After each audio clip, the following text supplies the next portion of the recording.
I can still see many of our distinguished guests who are enjoying their morning cup of tea and coffee. I promise you can bring them inside the hall. So requesting all our distinguished guests who are still outside the hall to kindly come in and join us.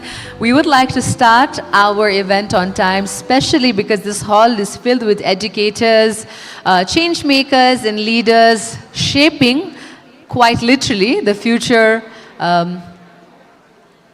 of Nepal and the world, I believe. So requesting all our distinguished guests who are outside this hall to kindly come in and join us. We are all set and ready, and we are awaiting your presence so that we can kickstart Unleashing Asia Summit.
So the feature is very user-friendly, and it can be easily navigated by students.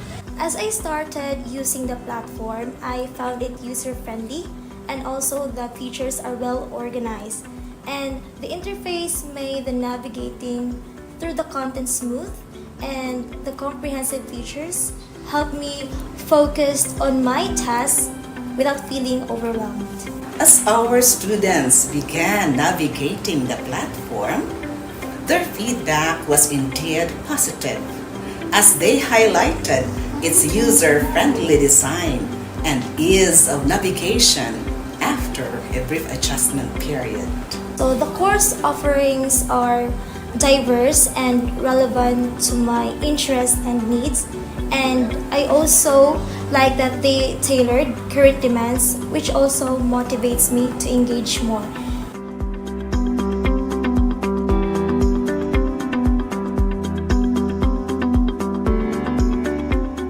Skill Lab is helpful because you don't need to wait for others or other colleagues so that your skills will be updated and upgraded. No, because it's self-paced, so you do it on your own. Well, the Skill Up platform is highly valuable and helpful to the needs of our faculty and staff to enhance their learning, their skills in their field of expertise. It is much relevant and much aligned to my interest and to my specialization. The platform will have a crucial role in preparing me for my future employment, like the skills and the knowledge that I gain will not only enhance my qualifications but will also boost my confidence as I enter the professional world. Indeed, Skill Lab is a powerful complement to our commitment to provide holistic and responsive education for the 21st century learners. With Skill Lab, I have the skills and confidence to excel in a competitive and open job-ending market. Skill Lab, transforming potential into expertise. We are thankful for Skill Lab for this opportunity accorded to LaSalle Academy, teachers and staff. This is a good platform where our teachers and staff could hone their skills, reskill and actually upskill po, so that they'd be able to perform well inside the classroom or in their respective offices. Thank you, Skill Lab, for being a key partner in preparing the future of our students and supporting De La Salle and Dresariano Memorial College in fulfilling our LaSallian mission to teaching minds, touching hearts, and transforming lives. Skill Lab turns learning into real-world success.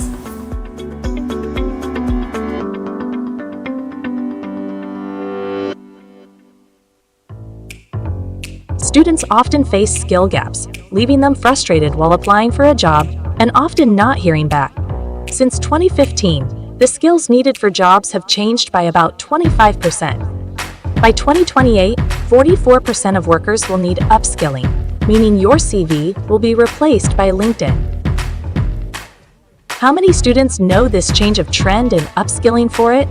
Many existing companies provide fragmented solutions, such as training, online courses, or job placements. These solutions are scattered everywhere, leaving students and colleges confused on where to find them. What if there is a platform that offers all of it and seamlessly links career readiness with employability? This is where Skill Lab stands out, a comprehensive AI-driven software that provides students with personalized career guidance. Check their skill levels accurately, receive job-specific trainings and certifications, get job-based courses, and also get recommendation on jobs. Our platform allows students to create their own personalized career dashboard, where students can create their career account, click their preferences, and based on these preferences, our AI-powered system will seamlessly provide and link career readiness tools with employability. Our platform has been used by universities, government agencies, corporates, development organizations in Nepal, the Philippines, Singapore, Malaysia, and Indonesia, impacting over 20,000 users in the first year alone. Our partners have recorded up to 70% of students using the platform for career readiness, while more than 62% of them completing the job-oriented courses. The way we work is changing. This is exactly why your search for career guidance, training, certifications, and employment matchmaking is now integrated into a single AI-powered platform. Try us, you will love us too. Greetings and namaste everyone. I am Ranjit Thapa, the principal of Kanjura National Secondary School. Hello, I'm Aishma Shah and I'm the program director for School Enrichment and Training Programs from Kashtamanta Vidyalaya. नमस्ते, म धनकुमार श्रेष्ठ भक्तपुरमा अवस्थित सामुदायिक college बागेश्वरीमा प्राचार्यको रूपमा कार्यरत छु। म सुरेन्द्र सुवेदी अहिले काठमाडौँ मोडल कलेजमा कलेज चिफको रूपमा सर्भिस गरिरहेको छु। नमस्कार, मेरो नाम नरोत्तम अर्याल, म किङ्स कलेजसँग आबद्ध छु। Hello and namaste. This is Rashmi Sharma Mainali, Principal, Kathmandu Don Bosco College and Xavier Academy. मेरो नाम पुष्पराज शर्मा, हाल चाहिँ चन्द्राई नगरपालिकाको यो श्रम रोजगार तथा सहकारी प्रबन्धन शाखा अन्तर्गत उपशाखाको रूपमा चाहिँ रोजगार सेवा केन्द्र रहेको छ।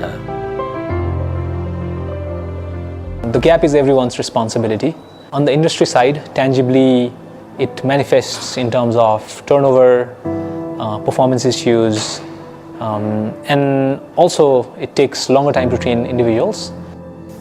एकाडेमिक इन्स्टिट्युसनको तर्फबाट हेऱ्यौँ भनेदेखि चाहिँ हामी हायर एजुकेसन पनि सञ्चालन गरिरहेको, हामीले चाहिँ K-12 भनेको 11-12सम्म पनि चलाइरहेको र नेपालकै सबैभन्दा लार्जेस्ट K-12 इन्स्टिट्युसनको प्रतिनिधित्वको हिसाबले मैले के देख्छु भनेदेखि हामीले जुन एक्जिट सर्वे लिन्छौँ विद्यार्थीहरूसँग 12 कक्षा पढ्दै गर्दा कि कति प्रतिशत विद्यार्थीहरू नेपालमै बस्ने र नेपाल नबस्ने कुरामा स्योर हुनुहुन्छ भन्दाखेरि अराउन्ड 70% स्टुडेन्टहरूले चाहिँ हामीलाई के भन्नुभएको छ भन्दाखेरि हामी क्लास 12 पछि नेपाल बस्दैनौँ, हामी बाहिर नै जाने हो भन्ने कुराहरू देखिएको छ।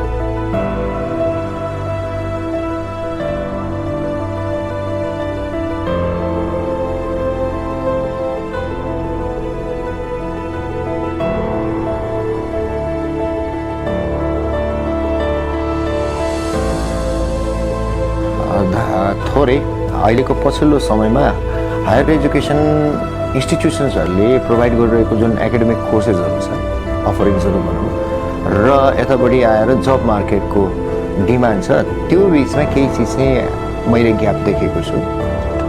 Academics, career of learners are intertwined with each other.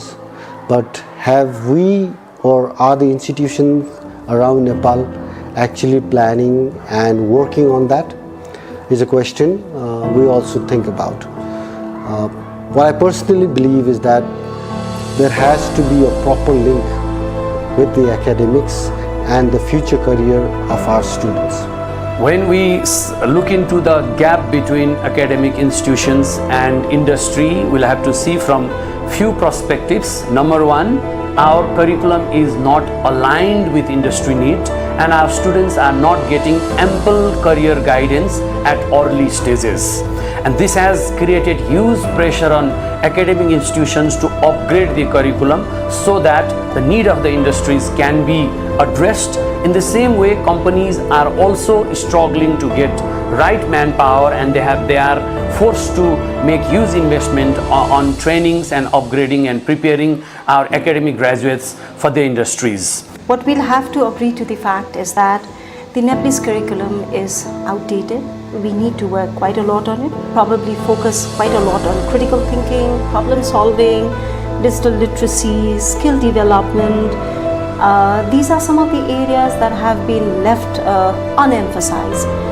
कक्षा 12 मा कतिजना विद्यार्थी पास भयो भन्ने कुराको रेकर्ड हेर्यौं भनेदेखि लगभग 1,90,000 विद्यार्थी रेगुलर पास हुनुभयो यो वर्ष हेर्यौं भनेदेखि चाहिँ अर्को 70,000 जस्तो विद्यार्थी चाहिँ ग्रेड वृद्धिमा पास हुने भयो भनेपछि हामीसँग लगभग 1,60,000 टोटल विद्यार्थीमा 1,12,000 विद्यार्थी विदेशी रहेको छ, अर्को डिपेन्डेन्ट भएर भित्रिरहेको छ भनेपछि एकाडेमिक इन्स्टिट्युसनलाई यसको कस्तो प्रभाव परिरहेको होला भन्ने कुरा त यो डाटाहरुबाट पनि हामीले हेर्न सक्छौं।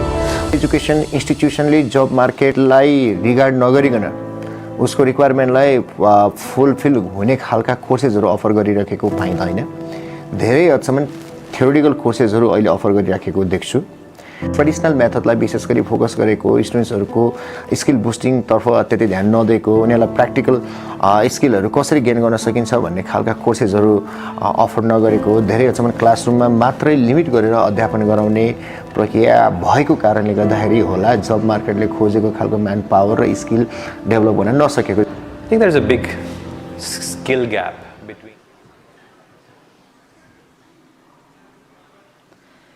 Namaste and a very good morning to all our distinguished guests. It is an absolute pleasure to welcome you all to the Unleasing Asia Summit, a gathering of visionaries, educators, policymakers, and change makers who are truly shaping the future of education, skills development, and innovation across Asia. This summit is more than just a conversation.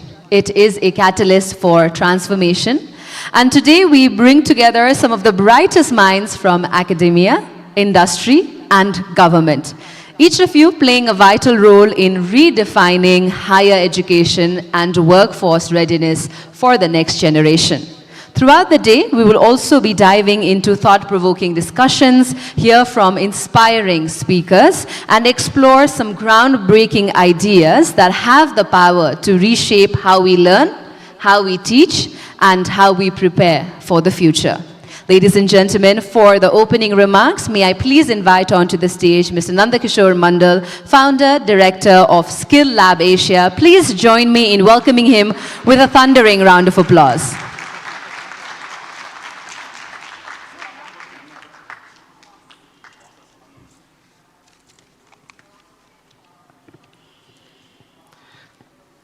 Thank you all for being here at the very first edition of Unleasing Asia, organized by Skill Lab and all the amazing ecosystem partners. It is a pleasure to welcome you all. This summit is a great opportunity to come together, share insights, and shape what's next on future readiness of academia and industry. And your presence here today highlights we all want to build a future-ready society and institutions. As a Skill Lab, we early on recognized the urgency of widening a skill gap between education and industry and the need for future-ready talent. Founded in 2019, we are a Nepali career edtech organization that enables institutions to make the students future-ready and link them with the career opportunities through our uniquely developed in-house AI-powered career service platform.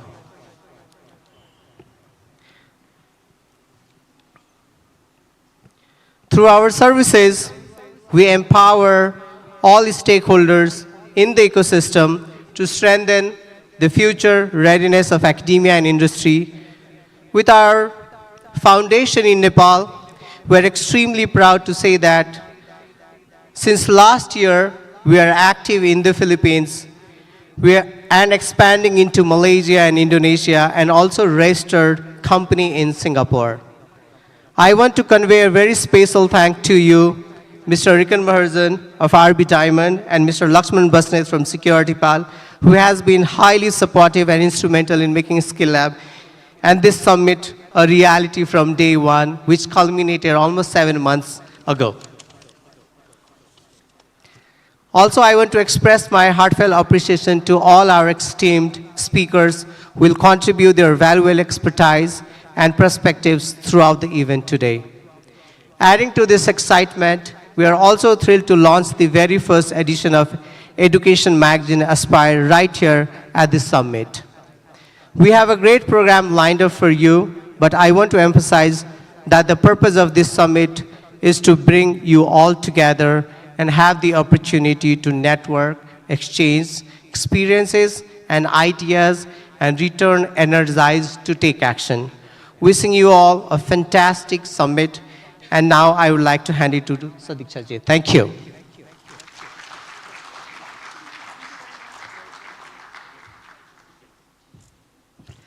Thank you, Mr. Mandal, for setting the tone of the event and for your opening remarks as well.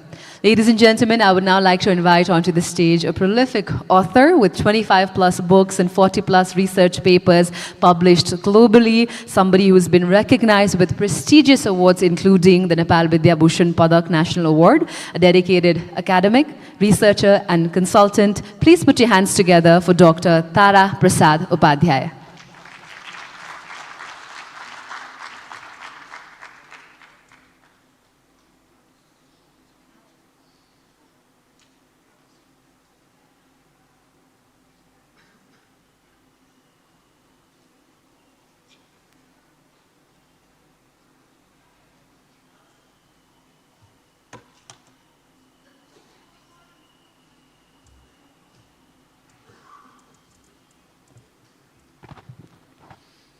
Namaste,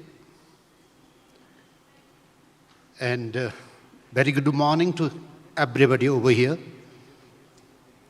I'm delighted to stand in front of you today on this prestigious summit, Unleasing Asia Summit 2025.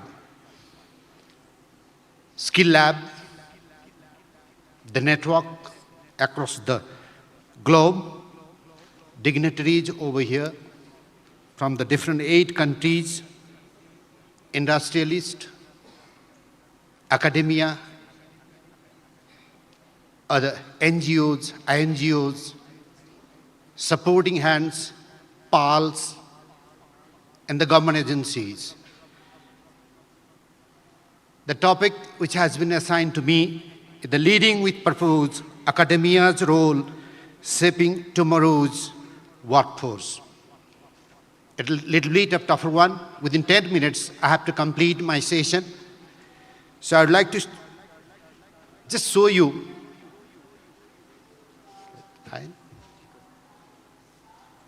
This one. So this is the higher education institutions. It is in 2022 and 2023. The Nepali affiliated, the Nepali institution is 1455 and 2023, 1432. And if you look at the foreign affiliation institution in Nepal, it's 57 and 57. If you look at this one, there is a slight decrease in the number of institutions in Nepal. EMIS report, University Grants Commission, Nepal. So this is the latest situation. And the enrollment in Nepal, if you look at the 2021-22, 579,448 students. It was in 21-22, and in 23 and 24, it is 633,053. But there is something. During the pandemic session of 2019 onwards, the dropout, outbound ratio is very high, even though the data shows something else. We have to discuss on this one. And look at the universities in Nepal. That is total 24 universities are operating in Nepal right now. Central 12, provincial 4, health academic institution 7, and this is a government passed in university bill of Yog Maya Ayurveda University, and there is another one is concerned with the eyes, is coming in Nepalese context. So as of 2023, the unemployment ratio of Nepalese force is around 10.7%. 5.4 million people are there, and 580,260 is the unemployed youth residing in Nepal. And look at the outbound scholars from Nepal. This is the data. It is UNESCO and the Ministry of Education's data is given out here. It was 94,000 in 2022, and in 2023, it is 114,000. But this is the formal data. If you look at the informal one, that is from the Belaya of Rupandehi district, Gadda Chowki of, that is the Dhangadi, Mahendranagar, and that could be other borders, our borders in Nepal, especially with the India. The data is a very terrific one. They are not been recorded in the national, the database. That's going on. If I look at the companies which are right now operating in Nepal, it is 294,620 companies are operating in Nepal right now. And they include over here, that is a private companies, public companies, NGOs and INGOs. And if you look at the unemployed part of Nepal, have a look at the data, what is being shown there. So it was in 2020, 13.16%. It is increased from 2019, okay, 2.58% is increase in the unemployed part. But have a look at the gradually, the unemployment ratio is going down. If you look at the 2021, it is 12.32%. So there is a good sign, 0.84 from 2022, 2020. And if you look at the 2022, it is 10.92%. So it is 1.39% from 2021, and we are going to this one, 2023, it is 10.69, approximately 10.7%. This is the unemployed force available in Nepal. The irony of the fact that so many people are going abroad. This is the formal platform. That's why I'm not using that particular word. So many people are going abroad, but look at the skilled manpower in our context, labor force, it is just a 6%.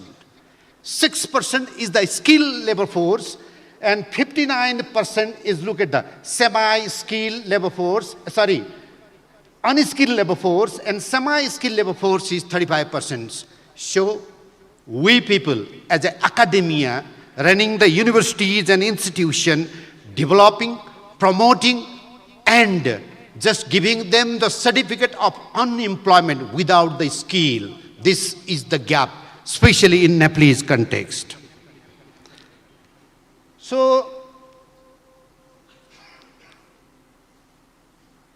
industry occupation sector, if you look at this one, industry occupation sector, the most important one, that is agriculture. 1 in every 5 people are engaged in agriculture. But look at the standard of agriculture, informal one, not organized one, but we people are engaged there. And I have to say, the people, the Kisan, the Krisak are not being treated as we have to treat them. This is the reality of Nepal. We people are doing that one. Trade, that is 17.5% is the industry occupation rate, followed by construction 13.8%, and the informal sector, that is, look at this, 62.2%. We know that what is the informal sector in Nepal, and the labor force is over there. Now, let's come to the curricula and curriculum development part. What is happening in Nepal? Most of the universities updating their curricula according to the global standards. They are moving forward. Yes, we are moving forward.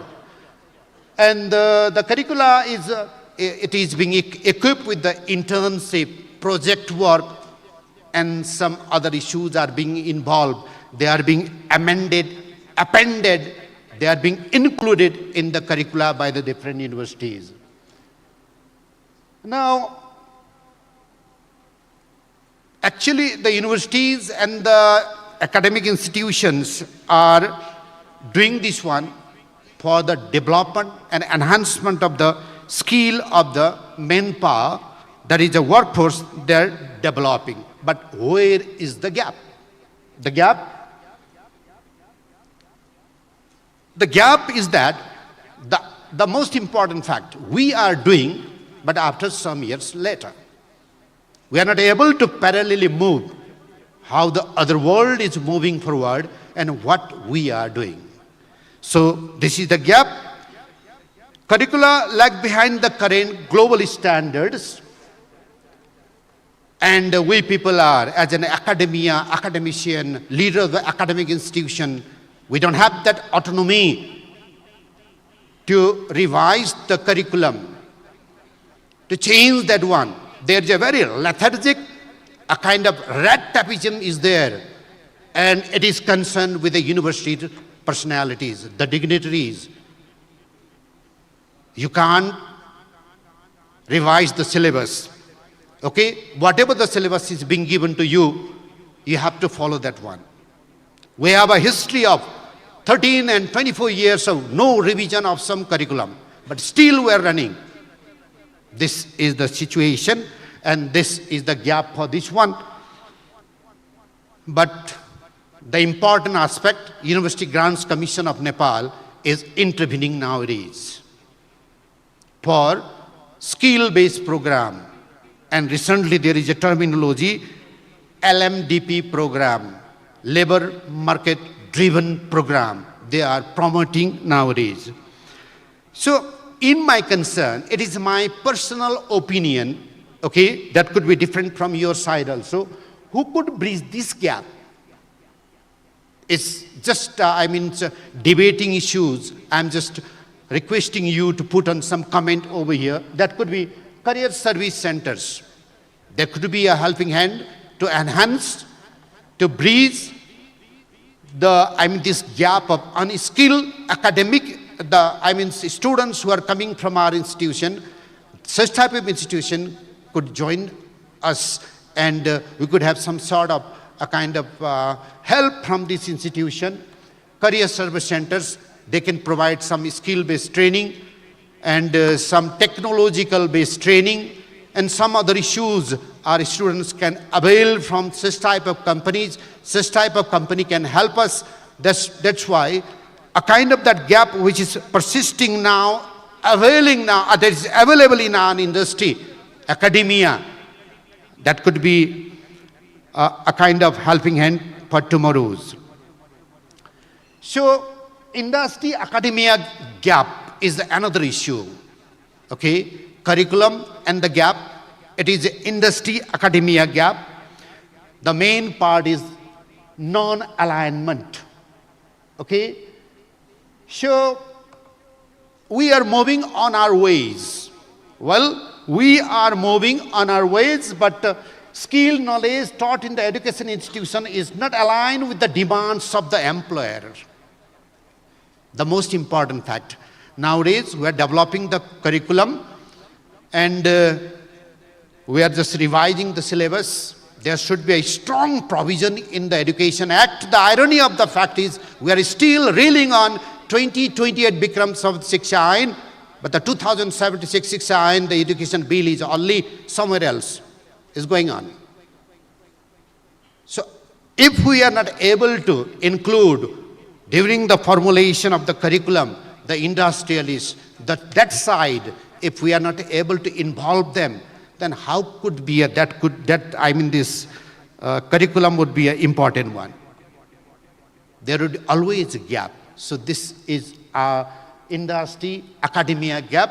So what we do, we are giving the theoretical knowledge, and that with that theoretical knowledge, people are going to the industry, and what they are expecting from our students, our graduates, they are not getting that one. So knowledge, we are enhancing the knowledge, we are enriching the knowledge. Where is the skill? This is industry academia gap going on. Curriculum alignment and the workforce exposure, especially it's not only with the students that they need the skill. What about the faculties? I wonder, I have to say, 90% of our faculties are not being exposed to the industry. Then how could we teach the students if I don't have the industrial exposure? We are sending the students to the internship project and some other projects, but those who are guiding the students wouldn't have that industry exposure. So now it is a turning point. If we would like to develop the students, skill-based students, then first faculty should be shifted to the industry. They must have the industry exposure. Then only the students would be guided. Otherwise, this gap will persist forever. This is the situation in Nepal. Faculty should also get a chance to upgrade. For that one, universities, academic institutions, autonomous institutions must have a clear-cut provision for the teacher's placement also in the industry. At least 3 months, 6 months, the concerned subject teacher must place over there in the industry. Then only he or she could avail the knowledge, get the exposure, get the other skills, then he or she can lead the students where he is the mentor. So this is our situation. So I am deeply indebted to all of you dignitaries over here. You have listened me very patiently. Okay, and since this is a summit, Unleasing Asia Summit, I am indebted to Skill Lab and the network all over here. Thank you.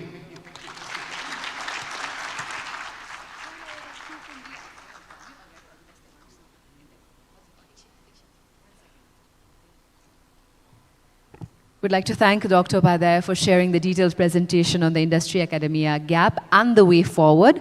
I'd like to invite Mr. Art Parde Cooper, founder Impact Works and Skill Lab Senior Managing Partner, to kindly present this token of appreciation to Dr. Upadhyay. And may I please request Dr. Upadhyay to also step forward right in front of our stage. We'd like to thank him one more time for his detailed presentation, and we'll also be diving into those aspects during the day with our panel discussions as well.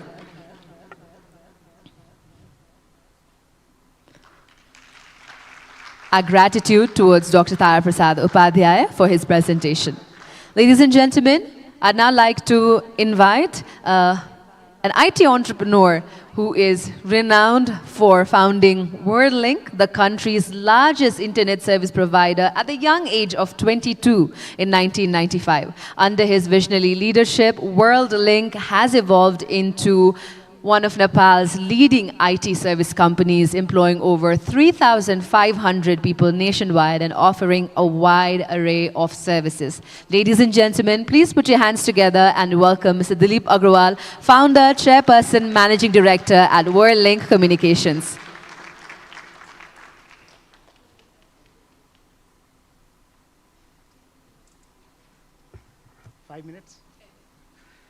Good morning, everyone.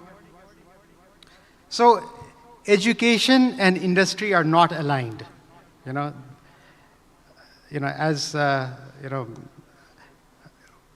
been hearing this for 29 years. No, really, 29 years is the same story. Industry and education are not aligned. When we hire somebody in our company who just graduates out of college, most of the time, they don't have the necessary skills to become productive immediately. That is the problem statement. Of course, once in a while we do meet those bright minds who are self-motivated to learn things beyond the classroom, to get exposure out of the classroom, and to do more than their peers. And when we hire them, they are immediately ready to start working, basically hit the ground running, as we say. So, why does this problem exist? Why are we not able to produce these children, bring them up in a way that when they come to work, join the workforce, they can be productive? And now, in today's world, with the introduction of, let's say, AI and other digital skills, this problem is becoming even more and more acute. Earlier, when we used to complain, we used to say, oh, this kid doesn't have problem-solving skills. Oh, this person doesn't have interpersonal skills. She doesn't know how to talk. She doesn't know how to use Excel. Now it is more like, oh, how is this person going to start using large language models and help my company? How is this person going to start using big data in order to make better decisions for the company? So who's going to give them these skills? Definitely not our education system. I mean, my daughter, she studies in grade 7 in a school that is affiliated to the local Nepalese government system. And she's learning Windows, okay? And in Windows, when I see her studying, it breaks my heart because she's memorizing how to do specific things on Windows. So basically, in her head, she is memorized. If I need to open a window, I go to press here and I press this, and that's what she writes down in her exam papers. It's hard. If she goes to that education system, when is she going to develop the skills that are needed for her to become employable once she finishes her education? Of course, we talk about solutions to these problems. We have been talking about, we need to improve their soft skills. We need to give soft skills training. We need to have industry collaboration. We need to bring industry into the education institutions and co-create curriculum. We need to have micro-learning. We need to have exposure visits and all that. But we still don't find that these things have solved the problem. We still find that most of them, again, when we generalize, most of them don't have the skills that we need in order to make them productive from the first day. In my own company, when we hire somebody, we have to spend at least 3 months training them. And it is quite shocking for a lot of these new hirees to realize that they really don't know much about how to perform their jobs. Whatever they have learned in school, unfortunately, or in college, is not that applicable to what the job role demands. So what is the purpose of education in the first place? When I think of education not only developing our intellect and not only making us literate, but also making us a productive and a contributing member of society. And in today's day and age, that is basically being part of a workforce and contributing to the economic prosperity or the GDP of the country. So when we pass children through this education system that does not achieve that goal, we are actually doing a disservice not only to that kid, who just wasted maybe 14 to 16 years of their life, but to the whole nation. So this is a very critical question that most nations, and I bet even like the most developed countries in this world, don't have this piece figured out yet. They also grapple with the same problem. Now, I'm a big fan of microlearning, and today with platforms available, it is not very difficult for a motivated person to learn and gain the skills required. I mean, for example, Google has this amazing project management course out there. It's a great tool for anybody to learn project management and get hired by Google on the side, if they do really well. I mean, it is such a great way to train and recruit, but even that people don't want to do. Why? In my own company, we have a lot of, we use online learning tools for our employees to gain skills and continuous learning, but nobody wants to use it. And I don't understand why. Well, actually, I do. The problem is that they have been put through such a system where they have been spoon-fed all their lives. And when they asked questions, the teacher said, you don't need to ask that question. You don't need to show curiosity, because what I'm teaching is what God's word is, and you just need to live by that. And you don't need to ask any more questions beyond that. And you know what? You asking all that question is useless, because that's not going to come in the exam. You need to prepare for your exam, so you need to pass the exam, you need to get 99%, and then you need to get a great degree, and then your life is all set. Well, guess what? It's not all set, right? We all know that. So I think it needs an overhaul in the whole way we think of education. We need to move away from this degree culture. Why am I studying? For a degree. I'm not studying to learn. Heck, I don't care about learning. I'm going to cheat if I have to, but I need that degree, because that degree is going to get me employed. So as employees, we also need to move away from this culture that, does this person have a degree? Is that degree really important to me? To going through a system where we actually do assessments. We actually assess whether this person has the skills we need, and then we hire based on those skills rather than based on degrees. I'm not an expert in this subject, but I really wish that this summit here comes up with practical solutions to the problems I have just laid down on the table. Thank you very much.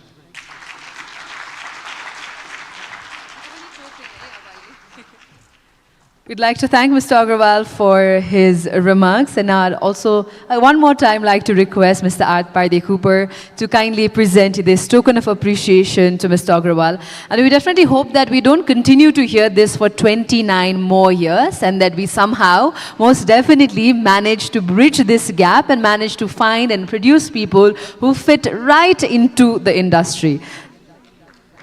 Thank you very much to Mr. Dilip Agrawal, Founder, Chairperson, Managing Director of WorldLink Communications. And thank you to Mr. Art as well, who's come all the way from the Netherlands and joined us for our summit as well. Ladies and gentlemen, we're now heading towards our keynote speakers, and it is with great pleasure that I invite Mr. Matthias Meyer, Deputy Head of Mission, Embassy of Switzerland to Nepal. He's talking about the role of career guidance support system within education system to accelerate national prosperity. Ladies and gentlemen, a big round of applause for Mr. Matthias Meyer.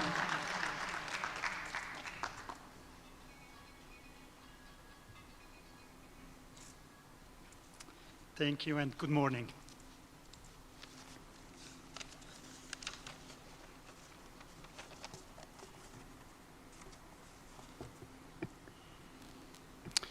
Distinguished academic leaders, honored guests, ladies and gentlemen, I'm very pleased to address you today on a topic that is so central to our shared mission, preparing the next generation for a future defined by opportunity, by fulfillment and prosperity. Nepal faces a paradox, and it has been mentioned many times in many places. Despite offering well-paying jobs in key sectors, many of these positions remain vacant due to a lack of qualified candidates. Simultaneously, the education system often produces graduates whose skills do not align with the labor market demands. This misalignment has contributed, among other things, to high rates of youth migration. We've heard it, and the numbers are staggering. 1,700 Nepali youths leave the country on a daily basis in search of better opportunities. Addressing this disconnect is not just a necessity, but it's an urgent priority for the nation.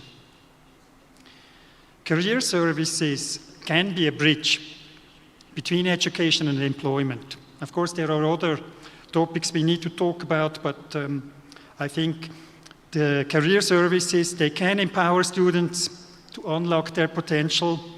There is research that shows that when students' career paths align with their strengths and aspirations, productivity and performance soar. Conversely, mismatched careers can lead to dissatisfaction, unproductivity, and much frustration.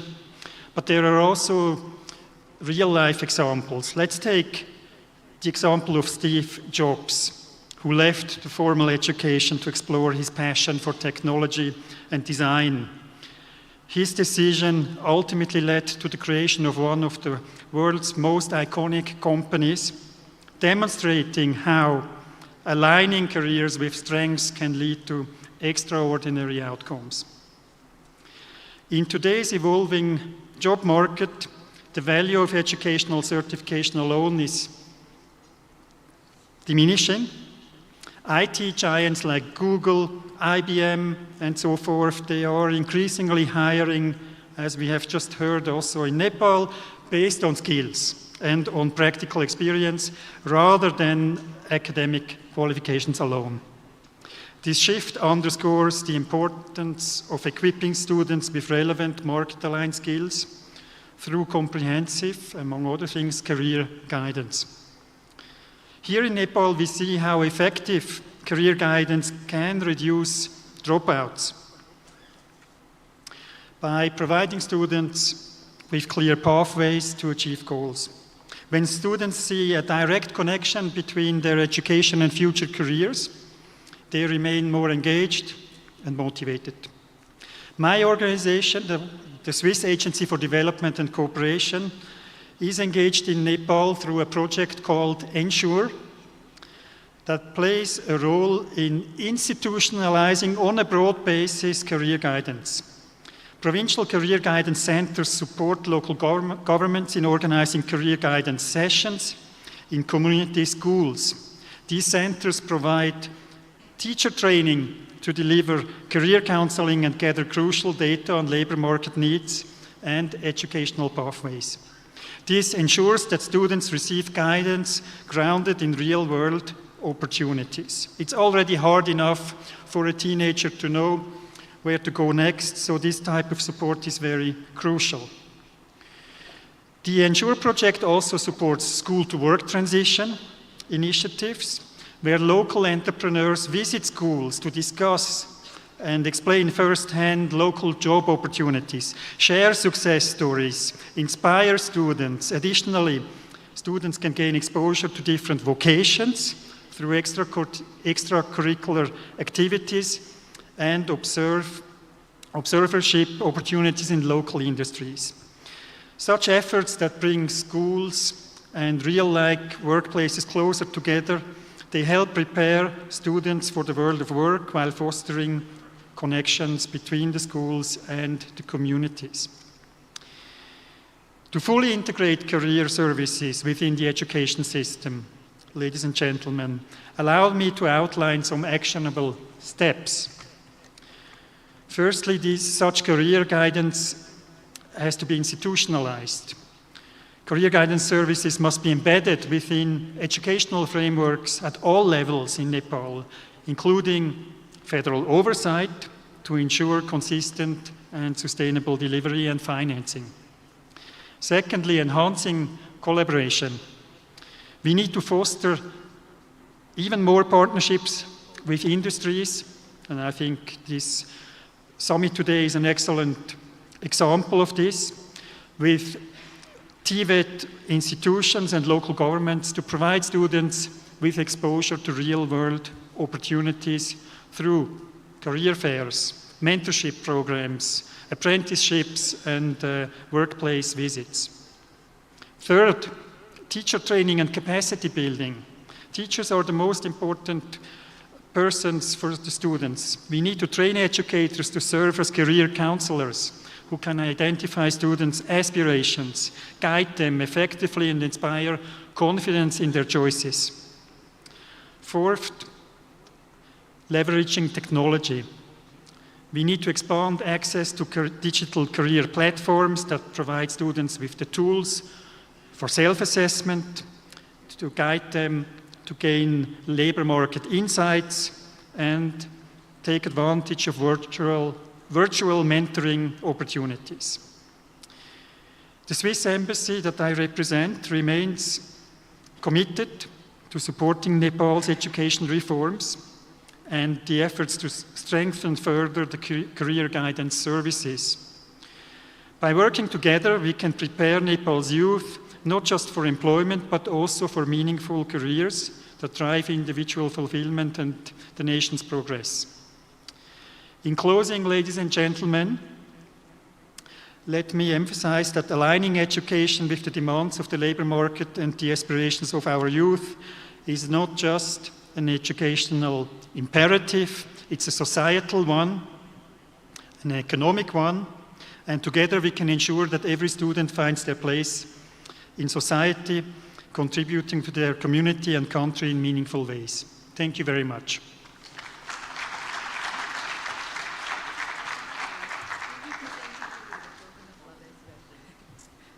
Thank you very much, Mr. Maya, for your keynote and highlighting the incredible work that your organization has been doing here locally as well. I'd like to trouble Mr. Art one more time to kindly present this token of appreciation to Mr. Meyer and thank him for his valuable presence and insights in this summit.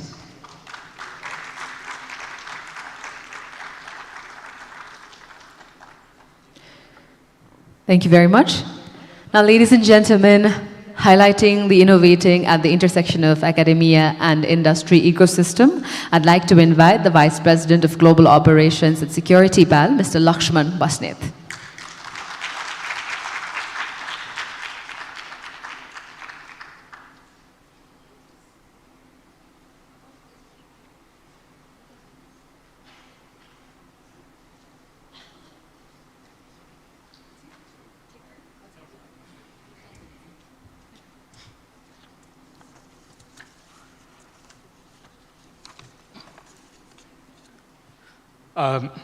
Good morning, leaders and trailblazers at Unleasing Asia. I see that there are some of us in the crowd today that are in Nepal for the first time. Welcome to Silicon Peaks, which is Kathmandu, and I hope you find more reasons to come back. It is an immense privilege to address this gathering today of trailblazers at Unleasing Asia. My deepest gratitude to Skill Lab for bringing us all together, leaders from academia and industry, two pillars of society that hold the key to shaping Asia's future. Today, we stand at a unique crossroads. Asia, home to the world's largest youth population, is brimming with potential. Yet, we are living in a time of extraordinary change, where industries are being reshaped by artificial intelligence, automation, and technological breakthroughs. These changes are redefining not just the way we work in the present, but also how things are going to shape in the future. This evolution demands that academia and industry no longer operate in two spheres. It's time to break down these silos and step into a new paradigm, one that is defined by collaboration, defined by innovation, and most importantly, defined by shared accountability. Artificial intelligence has taught us one key lesson: disruption does not wait. Industry needs are evolving faster, and I have a lot of empathy for academia here. Industry needs are evolving faster than the curricula and academia can adapt. And the gap between academia and industry is widening even more. That's where, if we do not work to close this gap, it's going to be late for us. So this is time for us to take bold, decisive actions. The question is, how do we as leaders need to rise to the challenge and reimagine the collaboration that the Asia needs to lead innovation? Allow me to propose 3 critical shifts that we must together champion. First, make industry a co-creator of learning. It is time for industry to move from being a passive consumer, and this is something that I talk a lot. I don't like being a passive consumer of anything. It is time for industry to move from being a passive consumer of talent to an active co-creator and contributor of education. That's where we, as industry leaders, need to engage with educational ecosystem, not just as recruiters, but as mentors, advisors, and collaborators. Let's work with academic institutions to co-design curricula that addresses both current needs and also the future opportunities. For academic leaders, there is an opportunity for you to reframe learning. This is a big opportunity. Let's make AI, data science, and ethical technology the foundation, not an afterthought of learning and education. Beyond technical skills, let's emphasize problem solving, adaptability, and the ability to learn, unlearn, and relearn that are critical for navigating the AI-driven world. Second, let's rethink the role of work-integrated learning. In Asia, where millions enter the workforce every single year, we must rethink beyond traditional ways of classroom teaching. Internships, apprenticeships, and industry-focused boot camps can bridge the divide between theory and practice. We have examples to draw inspiration from. Programs like the new analyst program that we have designed at Security Pal, and the kind of things that the Skill Lab is championing, they have shown us that if industries and academia invest in structured, hands-on learning experiences, the results are transformational. Let's scale these models and make them accessible across rural and urban Asia. And the third thing I want to champion here is champion research that solves Asia's unique challenges. We talk about global innovation all the time, but then we have to remind ourselves that innovation is not just about global trends. It is as much about local impact as well. Asia faces unique challenges here: climate change, inequality, and the digital divide, to name a few. What if industry-funded research was not just about creating products, but about solving these challenges? What if universities and corporations could develop solutions that uplift communities while driving innovation? This requires courage, and this is something that I want to emphasize on. This requires courage from both sides. Academic leaders must step outside the traditional research silos, and us industries, we need to invest not just in immediate returns, but in long-term transformative impact. I want to make a call to action here before I leave. Leaders in this room, this is our collective challenge: to lead a way to innovate in the intersection of academia and industry. It is a daunting task, I tell you, but it's also a rare opportunity that is in front of us right now. This opportunity demands courage, collaboration, and a shared vision for the future. Imagine an Asia where universities produce graduates not just with degrees, but with industry readiness that a lot of former speakers have talked about as well. Imagine industries not just as employers, but as lifelong learning partners of growth and productivity. And picture academic research labs and corporate innovation hubs working hand in hand to solve Asia's unique challenges: climate resilience, sustainable development, and accessible technology, to name a few. This is not just systems and structures, it's about people, mind you. It's about the student in Kathmandu who dreams about building an AI solution. It's also about the graduate in Kuala Lumpur who wants to create sustainable tech solutions, as much as it is about an entrepreneur in Jakarta who sees innovation as a way to uplift communities. The rise of AI is not waiting for anyone. Our younger generation is not waiting for us to make a decisive action. We cannot delay here.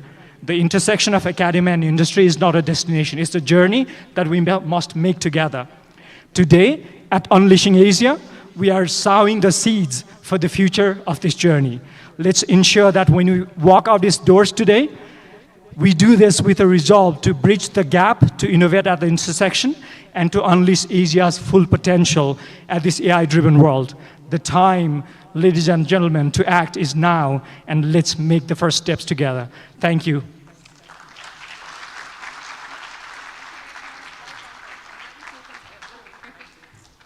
Thank you very much to Mr. Basnet. Like he mentioned, the time to act is most definitely now.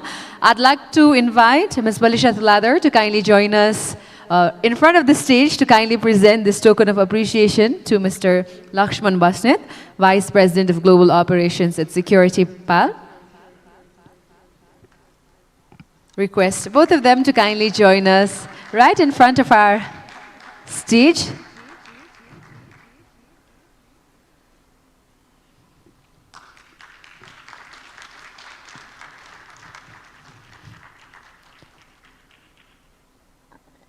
Ladies and gentlemen, we are here at Unleashing Asia Summit, and now we have our final keynote speaker.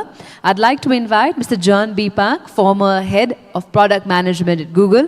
He's talking about a very interesting topic, which is future-proofing education, envisioning empowered students. Ladies and gentlemen, please to join me in welcoming Mr. Park with a big round of applause.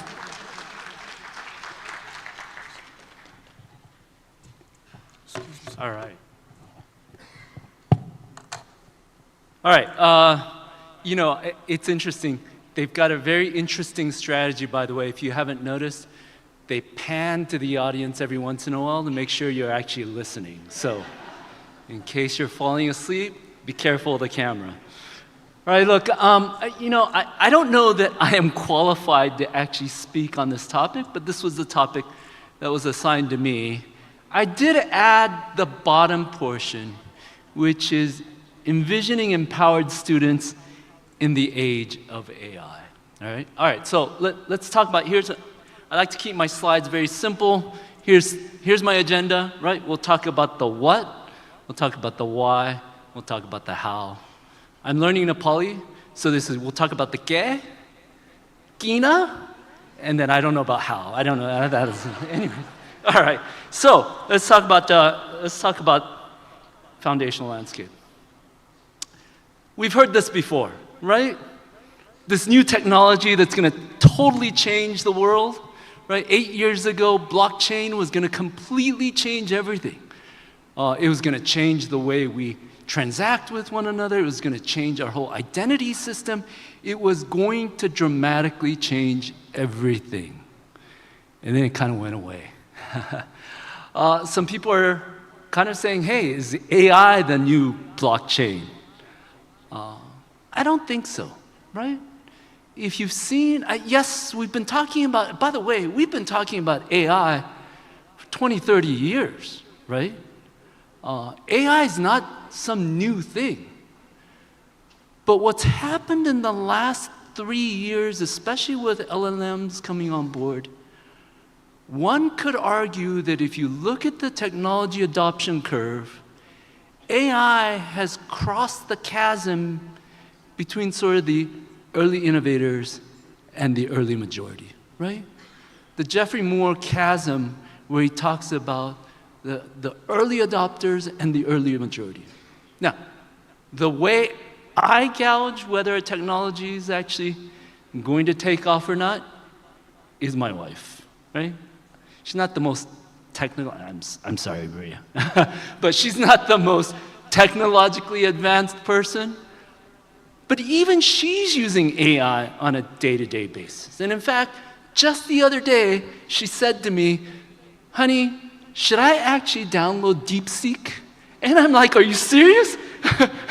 So I really do think that AI is dramatically changing everyday lives, and we'll see later on how it's changing the industry.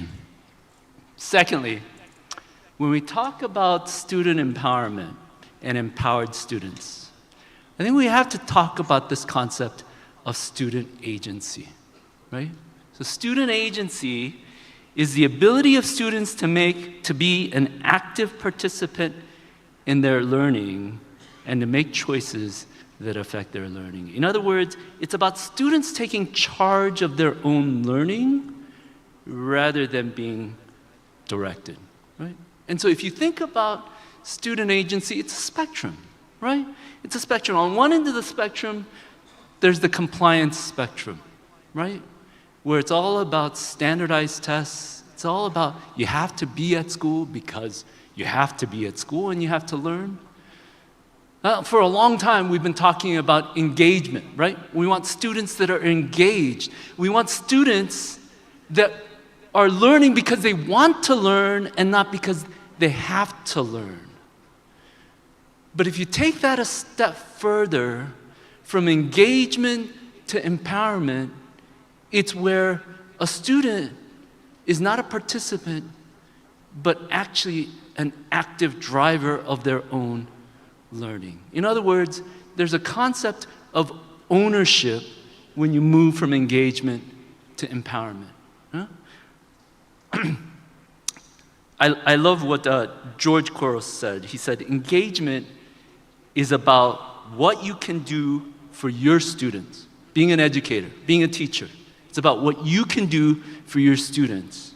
Empowerment is about helping students to figure out what they can do for themselves. Right? It's really a paradigm shift. John Spencer has a great video on this on YouTube. And it's this paradigm shift, and he says this. It's moving from giving choices, which we talk about all the time, right? Engagement in classroom is about giving choices. It's moving from giving choices to inspiring possibilities, from making the subject interesting, which is not a bad thing. It's a great thing. But it's moving from that to actually tapping into students' interests, right? It's moving from taking assessments to students assessing their own selves. And finally, it's moving from differentiated curriculum, differentiated instruction to more personalized learning, right? It's a complete paradigm shift. So, okay, now that we've defined sort of AI, and we've defined empowered students, right? What's the imperative for change? Why do we need to change? And, you know, previous speakers have mentioned some of this, but I'll talk about it. The World Economic Forum releases a report called The Future of Jobs every 2 years. Okay? The last time they released it was in 2023. 2025 report just recently came out. And in it, they talk about the proportion of tasks completed by a wide spectrum, right? Number one, they talk about now about roughly 50% of tasks. By the way, this is a global report, right? But 50% of tasks are completed by humans only, right? Whereas 22%, less than a quarter, 22% is completely automated, whether it's through robots, technology, algorithms. And roughly 30% is kind of a combination of both. In 5 years, this ratio they're projecting is going to change to about equal. Think about what that means. Really fascinating in that report was this, right? Look, 2 years ago, the presence of both graphic designers and legal secretaries, 2 years ago in the 2023 report, graphic designers were actually one of the jobs that was actually growing. But now, just 2 years later in the 2025 report, graphic designers and legal secretaries are actually part of jobs that are declining because of AI in just 2 years. Finally, I'll give you this last stat from the report. Right? 39% of core skills will change by 2030, in 5 years. Almost half, 40% of people's core skills that are needed will change by 2030, in 5 years. Think about what this means. What this means is that the freshman today that enters college today, that is learning based on a curriculum that was training for jobs that exist today, might actually be skilled in a core skill that'll disappear 5 years later, right? By the time they graduate, that skill will no longer be needed. That is the imperative for change. That's why we need to change as educational institutions the way we teach, the way we think. And I would argue that one of the ways we need to do that is to empower students. So then let's get to the how, right? The how really is around 3 strategies for creating empowered students in our education system today. I grew up reading Calvin and Hobbes. This was my favorite comic ever. I look around the room, and I think I can safely say we've all been here. We grew up with educational systems that basically said you had to memorize everything, right? My goodness, I hated biology because that was pure memorization, right? But I loved chemistry. My chemistry teacher was an amazing teacher that didn't teach rote memorization, but she taught us how to look at chemical equations and how to solve them. She taught us critical thinking skills and problem skills. And I remember when I graduated high school and I went into Berkeley and I took a freshman chemistry class. That freshman chemistry class, there were 2,000 kids in that class, and that was a Weeder class where over 70%, actually, 70% of students failed that freshman class. But I thrived in it. I loved it.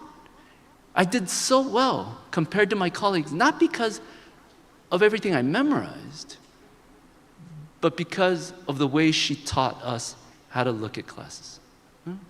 So look, if you look at Albert Einstein has this quote that says, education is not learning of facts, but training the mind to think. And if you look at Bloom's taxonomy, it talks about the framework for categorizing sort of different thinking. So it talks about rote memorization, then it moves on to applying and understanding. And at the top is where the critical thinking, the higher level order thinking, critical thinking skills. And I think that's strategy number 1, is to move from rote memorization to simple analysis to teaching our kids and students critical thinking skills and problem solving skills. Sorry, I see this red blinker that says I'm out of time, so I'm going to move very quickly. Sorry. So the second one, all right, if you haven't seen this TED video, you've got to see this TED video. It's by Sir Ken Robinson. About 15 years ago, it is the most watched TED Talk with over 75 million views. But he talks about, are our schools killing curiosity? And he talks about a lot of different factors that go into that and why he thinks that. But I feel like this is the second strategy for how we empower our students, is to foster creativity, right? When I was at Google and I hired, the number 1 thing that I looked for, especially college graduates, the number 1 skill that I looked for is, are you a curious person? We had this concept in my last job of a lifelong learner, right? That you are constantly learning, even after you graduate college, right? Some people think that college, maybe even grad school, that's it, I'm done learning. But I think this concept of creating sort of curiosity, creativity, this concept that we need to constantly learn, right? And then finally, the third strategy is really about empowering our teachers. Because empowering our teachers empowers our students, right? If you read the British Council report on the state of education and teacher training here in Nepal that was published a couple years ago, we have a lot of work to do here. We have a lot of work to do, I believe, even in Asia, right? Around training our teachers. And it's not really training our teachers on the latest curriculum or the different things that they need to teach, but how do we train them to embrace sort of some of the new skill sets and the new teaching styles, embrace them on new technologies, and not only to train them, but also to provide them resources at their local schools. I love tools like Skills Labs and other tools that are kind of coming alongside and really helping from a technology standpoint how to empower our schools and educational institutions to create empowered teachers, which then lead to empowered students. All right, so I am out of time. So thank you very much for this talk.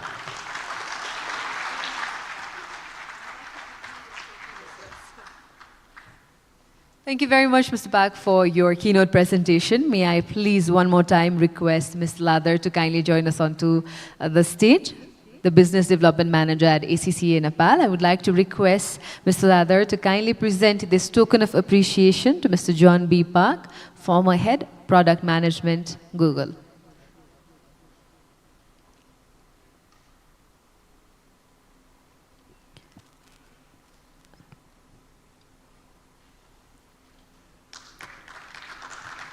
Our gratitude towards Mr. John B. Pak for his enlightening presentation here at the Unleashing Asia Summit.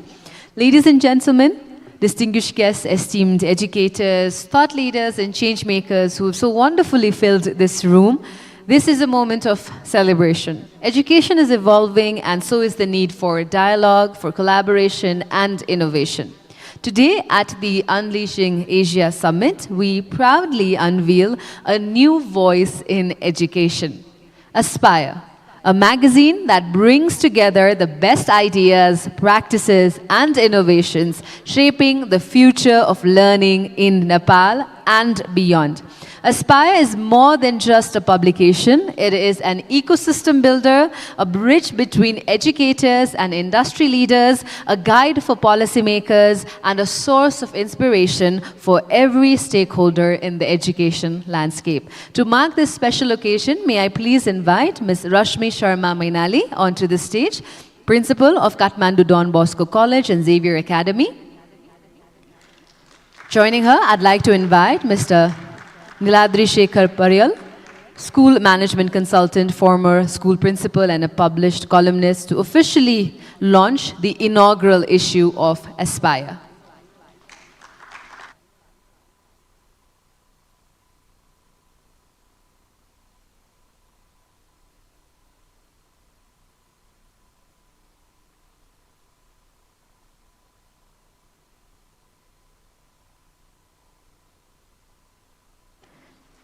Ladies and gentlemen, we're about to unveil the very first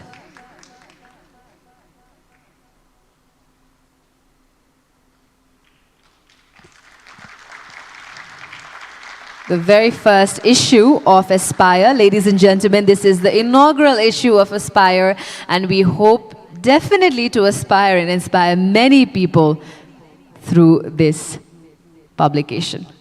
I'd like to invite Ms. Rashmi Madam to kindly share a few words in this August gathering.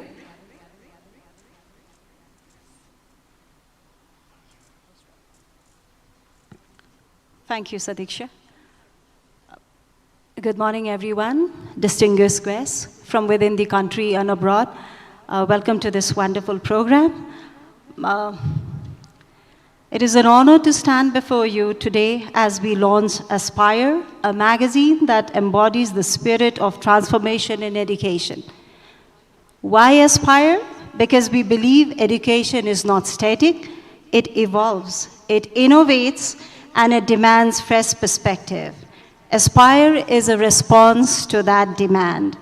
It is the space where educators, industry, Leaders, policymakers, learners come together to exchange groundbreaking ideas, best practices, and future-ready solutions from Nepal across Asia and the larger world of education.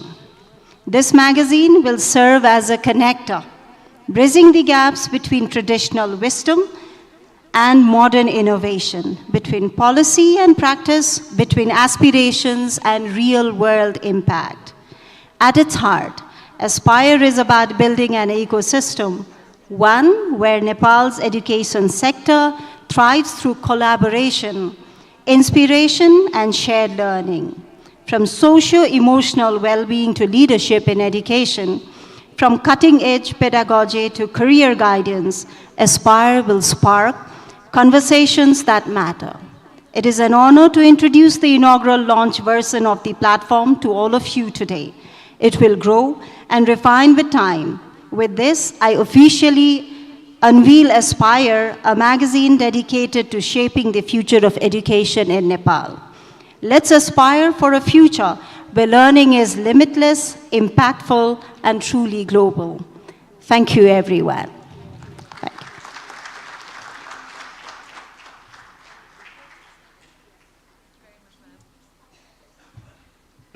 Distinguished guests, I can see many of you going through Aspire, I believe. As we step into the era of rapid digital transformation, shifting job markets, and evolving skill demands, one thing is absolutely clear. The way we educate must align with the future of work. Traditional models of education are no longer enough, and the question that we must ask ourselves is, are we truly preparing students for the workplaces of tomorrow, or are we still training them for the jobs of yesterday? In today's first panel discussion, Reimagining Education for Transformed Workplaces, we will explore how we can bridge the gap between academia and industry, equip students with future-ready skills, and create an education system that fosters adaptability, innovation, and lifelong learning. Ladies and gentlemen, I'm delighted and honored to invite our panelists for this very first session here at Unleasing Asia Summit. Ms. Praveena Thapa, Academic Director at Premier International IB School. We'd like to welcome her with a big round of applause and ask her to join us onto the stage. I'd also like to invite Ms. Kalpana Gurung, Director, Principal of Presidential Graduate School, to kindly join us onto the stage as well. We'd also like to invite Dr. Dhruvaraj Regmi, Chief of Education at UNESCO Nepal. We're requesting him to kindly join us onto the stage as well. Dr. Shri Ithran, Head Corporate Training Career Center and Alumni Connect at Asia Pacific University. We're delighted to have him join us in this panel as well.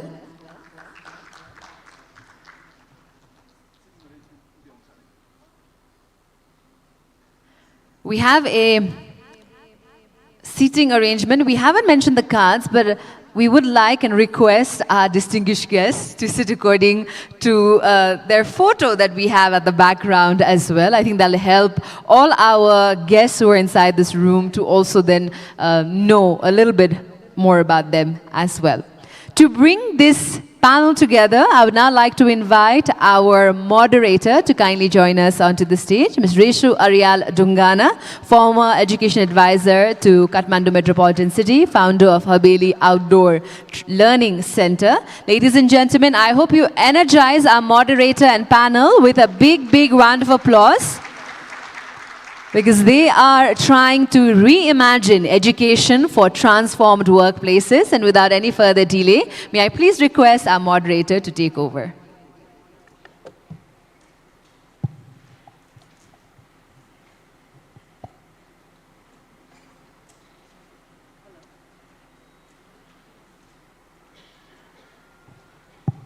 Hello. Okay. Namaskar sabaijanalai. Good morning.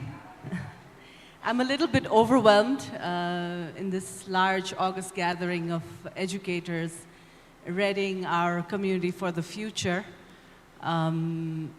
to facilitate a dialogue between very learned, very esteemed guests that we have over here, who are already been introduced. For those of you who know me a little bit more personally, you might be imagining that it's even difficult for me to be seated and formally dressed and facilitating this discussion. So for the sake of a little bit of disruption, a little bit of engagement, potentially maybe empowering our audience as well as our speakers, panelists here for a rich dialogue, you might see me in a little while like walking on the floor over here and asking them questions as well, but definitely provoking a little bit of critical dialogue between the speakers once we have had as a chance as an audience to listen to them about what they think reimagining education for transformed workplace means altogether. Because here we have an international guest, a very well-known policymaker, Dr. Dhruba, Ms. Gurung, as well as Ms. Thapa over here leading premier educational institutions, colleges of higher learning. So I imagine that our audience here expects some richness to come out from their experience, what they understand, so that our questions and our deliberations after that make sense for the entire audience.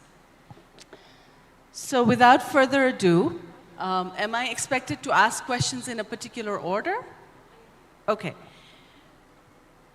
In the first round, I would like each of the speakers, starting from our guest from abroad, Sri Intranji, to please elaborate on what do you think, or how do you think education needs to be reimagined, and what the nature of the transformed workplace is going to look like in the future. You may even start as early as how things have changed now. Post-pandemic, we're in a different era, it seems. So you can elaborate on that. What is your imagination of what our present and our future, what our present looks like now and what our future looks like, and how education needs to be reimagined? Yes, thank you. Good morning, everyone. This has been a great morning. I see a lot of insights has been shared, and we are learning from so many areas that's been shared just now. And one key area that we're looking at is the entire world is going through change. I keep hearing the MC was saying change makers are here. So we're talking about changes, and the entire world is going through disruption, and every industry is actually going through great disruption. And I believe that it does not stop the education sector as well. So if we do not reimagine the entire way the education sector has been operating all this while, then I think we may one day feel that we are out of space, because everything has changed and evolved, and at the end, the education still remains the actual traditional way of doing things, and therefore the traditional way does not cater for the future. So what we are looking forward to is basically to look at the technology which is taking place in the future. And we know that out of 65% of our kids who are studying in the schools, primary schools nowadays, they may be ending up in jobs which doesn't exist anymore. So that means to say the entire paradigm shift is really looking at not only changing how the teaching is being done, but the first level of reimagining the whole education system as into, I will look at it as from the perspective of empowering the key players within the education sector, which is not only the lecturers or the teachers, but also to look at the entire workforce within the university, to look at how future is going to be, and also empowering those key personnel so that it will be prepared for the future. So that we are looking at, probably we're looking at areas of technology-driven, AI and automation taking over the main space in what's going to happen in the future. Really, we are looking at areas where skill-based and not just degree-based, as I think our earlier speakers have already mentioned this very clearly, is no longer just a degree, but it's just a matter of how you can actually solve the problems. And there's one thing that we have believed in APU, is always been like, we don't believe in transforming kids into a degree holder. We believe in transforming kids to become a professional. I think there's a key differences between a degree holder and also professionals, because professionals carries a lot of problem-solving elements and they're looking at different angles. It's not just about passing the exams and getting the degrees and moving forward. So I think those aspects are key for us. Yeah. Thank you. Thank you so much.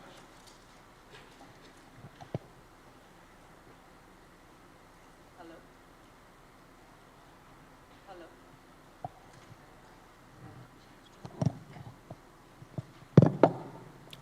All right. Yeah, thank you so much, Indranji. Dr. Durba, can you please elaborate on that? Also, maybe from the point of view of how much you've worked with the Nepal government and how permeated UNESCO is also in sort of designing the education system for Nepal. From that point of view, what do you think reimagining education looks like?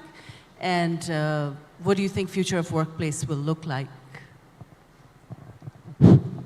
Thank you, Resuji.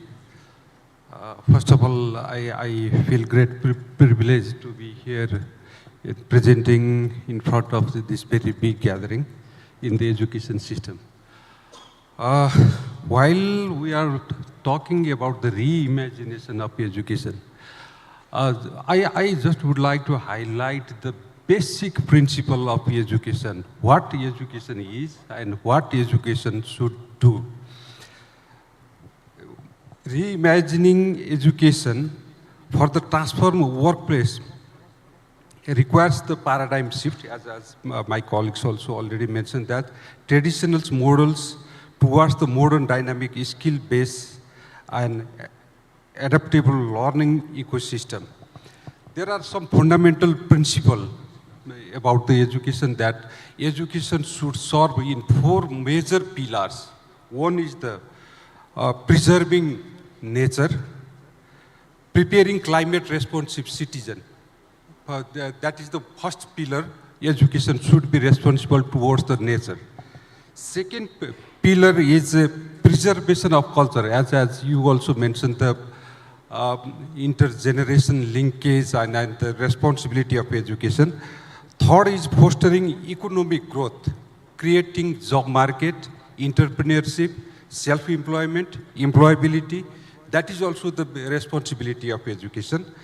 And fourth one is the serving society. It derives from the right to education and social inclusion, harmony, peace, sustainable development, many more areas. Social aspect is also the coverage of education. So there are 4 major pillars under the education: that nature, culture, economy, and society.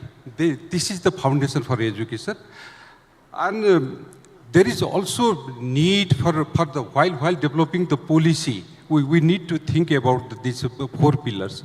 Similarly, 21st century skills, as we heard in the first presentation and the keynote from keynote speaker, that there is the big challenges and there is very big shift in education system, delivery system.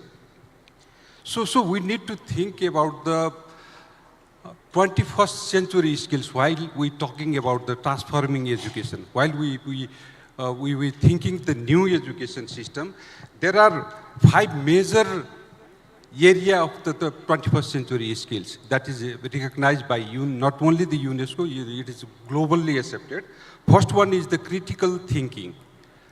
Our students and educators must be aware on the critical thinking, and they must have the skills how to think critically in the whole situation.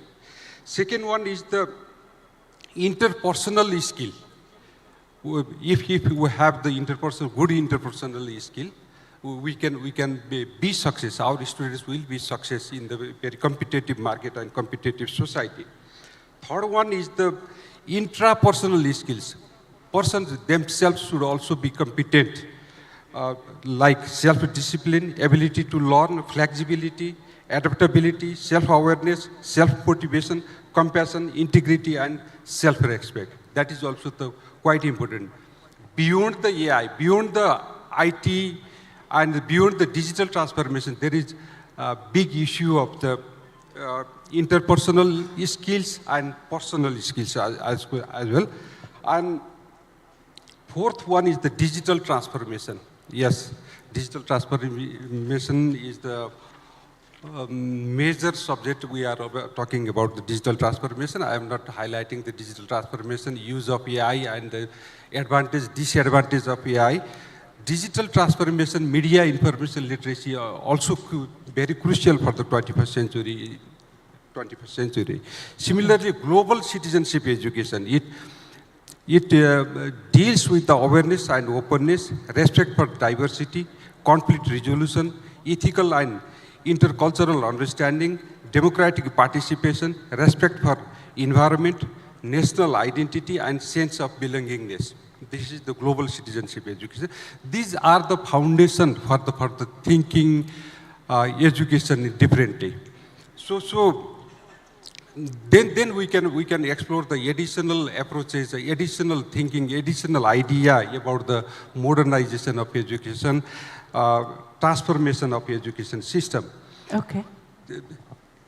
Okay, Yeah, continue. please. Okay, you can complete the point. Yeah, it's getting a little long. Yeah, if we can move on and then I'll come to you, okay? Okay. Yeah? Okay, thank you so much. Ms. Gurung, can you please continue with your response on why, I will come to you, sir, why transforming education is necessary right now, and what do you think the future of workplace is going to look like from your point of view? Those are the skill sets that Dhruva sir was identifying. That's how we need to move towards. Can you elaborate more on? Firstly, hello and good morning, everyone. Thank you to Skill Lab for organizing such a wonderful summit, and I feel really honored to be sharing this stage with all these distinguished personalities. And now this reimagining education, we have been hearing that, from a long time, but this phrase, it became a buzzword or buzz phrase after COVID-19 pandemic hit and all the schools and colleges were shut down, and there was the need for how to reach out to students, how to continue with their educations. So that's where everyone felt the need of, it's about time we need to reimagine the education. And we all know technology, the technological integration played a very important part in reaching out to the students, having online classes via Zoom and other platforms. However, just technological integration does not define reimagining education. It is definitely a part of how we can reimagine the education. Today's the way students interact with each other, connect with each other, interact with the information, it has changed a lot. Everything is right there at the tip of your finger. So there came ChatGPT. Now everyone is questioning. Now a student will have the ready access to information and knowledge via ChatGPT. So is a classroom teaching necessary? Now that there's a doubt. But what we need to understand is AI and all this technological transformation, we can use it to leverage the learning. AI and other online platforms would provide help teachers and educators to design individualized lesson plans for the student. It can help them to give real-time feedback. So that will enhance the learning. We shouldn't be worried that now it's with the age of ChatGPT and AI, the education is going to be, hampered by it. Now, when we say reimagine education, technological integration, that's one part. Another part, I think lots of our previous keynote speakers and our panelists also shared, it's not just the core hard skill, soft skills is equally important. So curriculum redesigning in such a way that students are evaluated not based on their rote memorization, but based on their competencies. So, and the curriculum should focus on their soft skills, boost their creativity, critical thinking, and their problem-solving skills also. One part of the education is definitely student-centric. Equally important is the reskilling and upskilling of faculties and teachers, because learning is going to be a lifelong process. The jobs that we see now didn't exist 20 years ago, and so we need to be prepared to design a curriculum that will enhance, that will help develop that skill set so that our graduates are prepared to face the ever-changing demand of the market and the industry. Okay, thank you so much. Ms. Thapa, can you please elaborate on that? Why the need for reimagining education, and what do you think transformed workplace is going to look like? Hello. Yeah. Thank you. Good morning, everyone. First of all, I'm very sorry about my voice. This is not my normal voice. I hope you can understand whatever it is that I'm trying to say. I am a practitioner, so I will not speak with big jargons. I will speak with very simple examples. I would like to start by asking all of you, how many of you have subscriptions to news portals and this morning have scrolled through your phone to see what the news, what is happening around in Nepal and across the globe? Please show me with a raise of hands. How many of you have subscriptions to news portals and go through your phone to find information about the world? Thank you. That's about half the group here.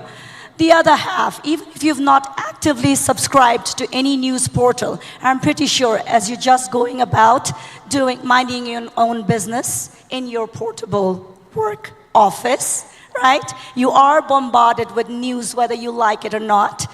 And often you're bombarded with the type of news that you enjoy watching and you watch a lot of. And this is the world that we are in. Now, if you look at just this example that I shared right now, think about the journalists. The job of a journalist, the job of people who work in media.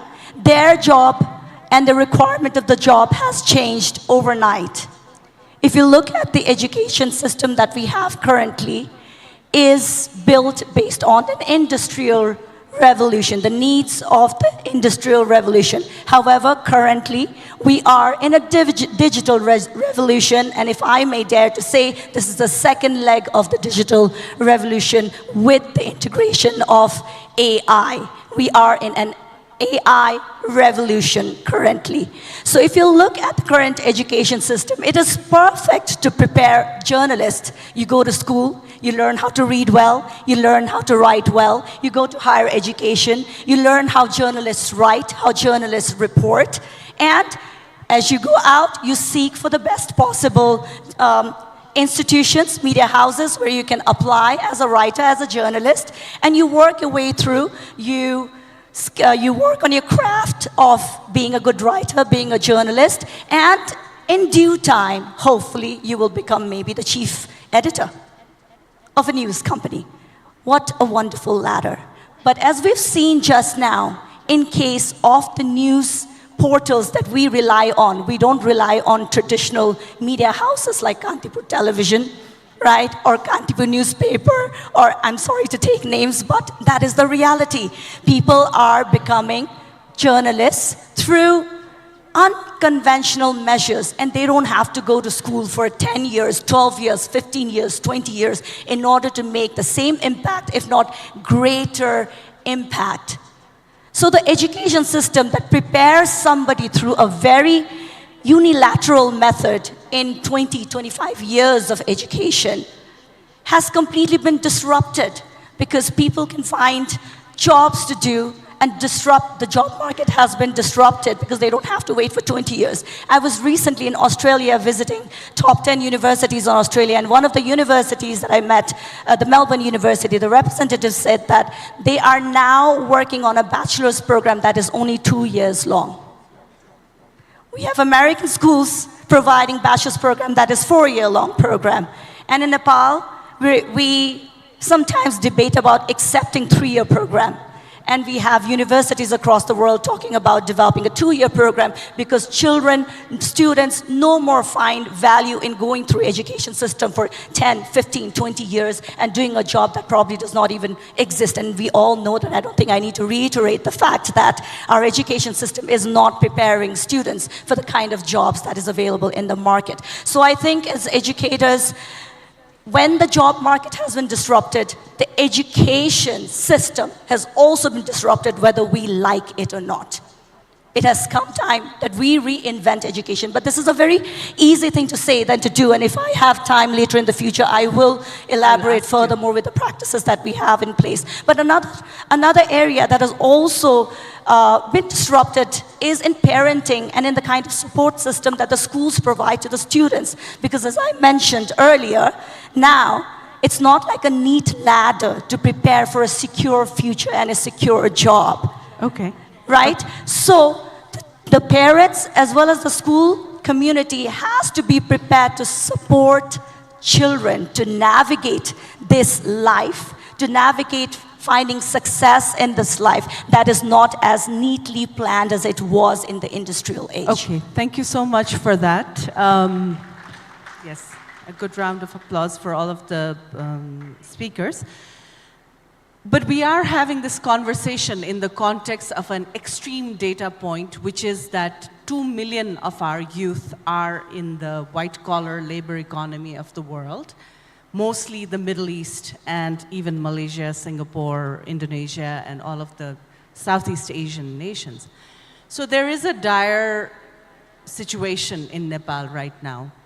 Every day, 15,000 people going abroad, headlines coming in, we're not creating employment opportunities for our children, majority of whom we do not have direct representatives of the public school system over here, but I take pride in the fact that I have worked for many years as member of the Teach for Nepal community, as well as in advising the mayor of Kathmandu to improve the public education system in Nepal.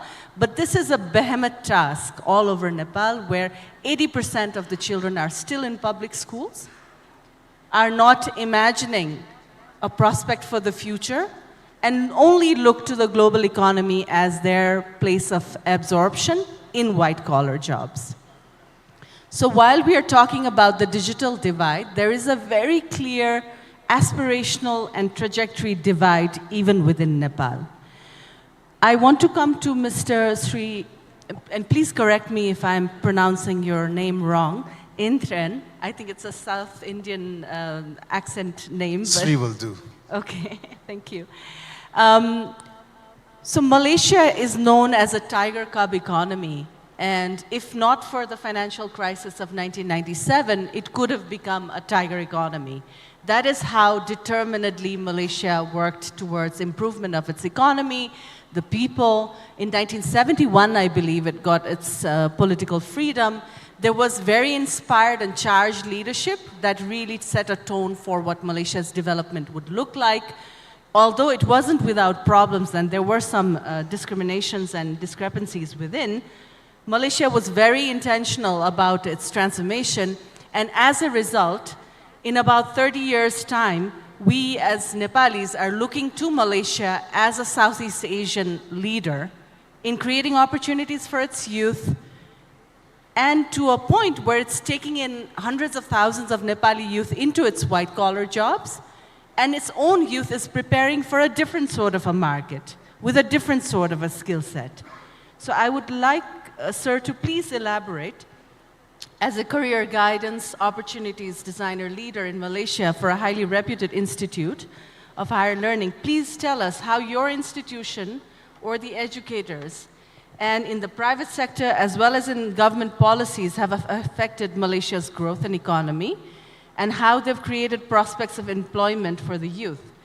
And what discrepancies do you think exist in how Malaysia is preparing its youth, as opposed to potentially how Nepal might be and why there is such a dire consequence of such high unemployment rate?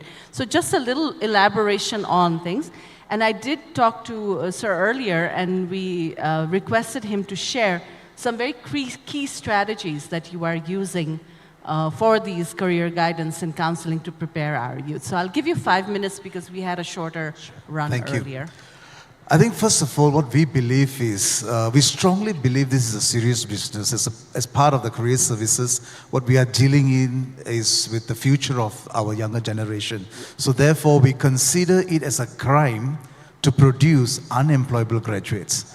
Which means to say when parents and students are investing their 3 to 4 years with us in the university, if we are going to be producing them at the end and they are going to be sourcing out to look for jobs and they are not able to find the proper kind of white-collar jobs and so on and so forth, which means the entire time spent, their life of 3 to 4 years they have invested in the university and their parents' hard-earned money spent in the university is totally become a waste. So the university has got to look at it from a very serious perspective whereby it should be adapting it as a crime, as a serious crime, as though you've murdered a person, because you are indeed murdering a person's 3 years, their life it's just gone just like that. So if everyone becomes serious, that means to say that a university needs to put career services as a center.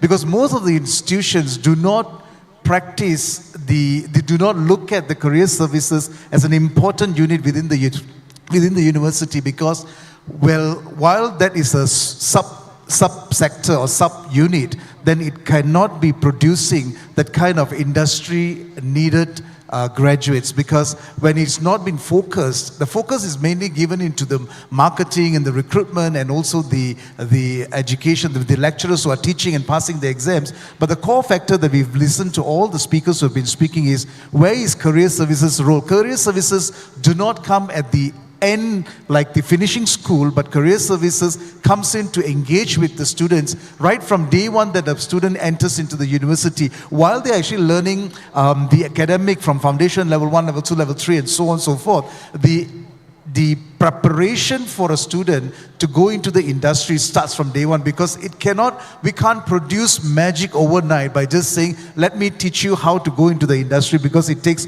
over a period of time. For example, if you want them to be proficient in the English language, it cannot be done at the end saying that now you learn language, learn English, and then tomorrow you perform. It can't be done, because it has to be done over the years, where slower pace is introduced to the students, and then therefore they build the whole cycle into that. Now, some of the examples that APU and also the Malaysian universities would have implemented by now is, of course, as many of you have spoken, we have got this thing called Industry Advisory Panel. Why is it important? Because we need to understand the people who are going to be hiring our graduates, what is it that they really want? Not so much of the traditional method of just delivering what we have structured, because I know there are quality assurance that you can't just change the modules or the content of the education, the degree just like that. But there are areas where we're looking at micro-credentials, where you can actually learn on micro space, where you can actually put in additional efforts to make sure that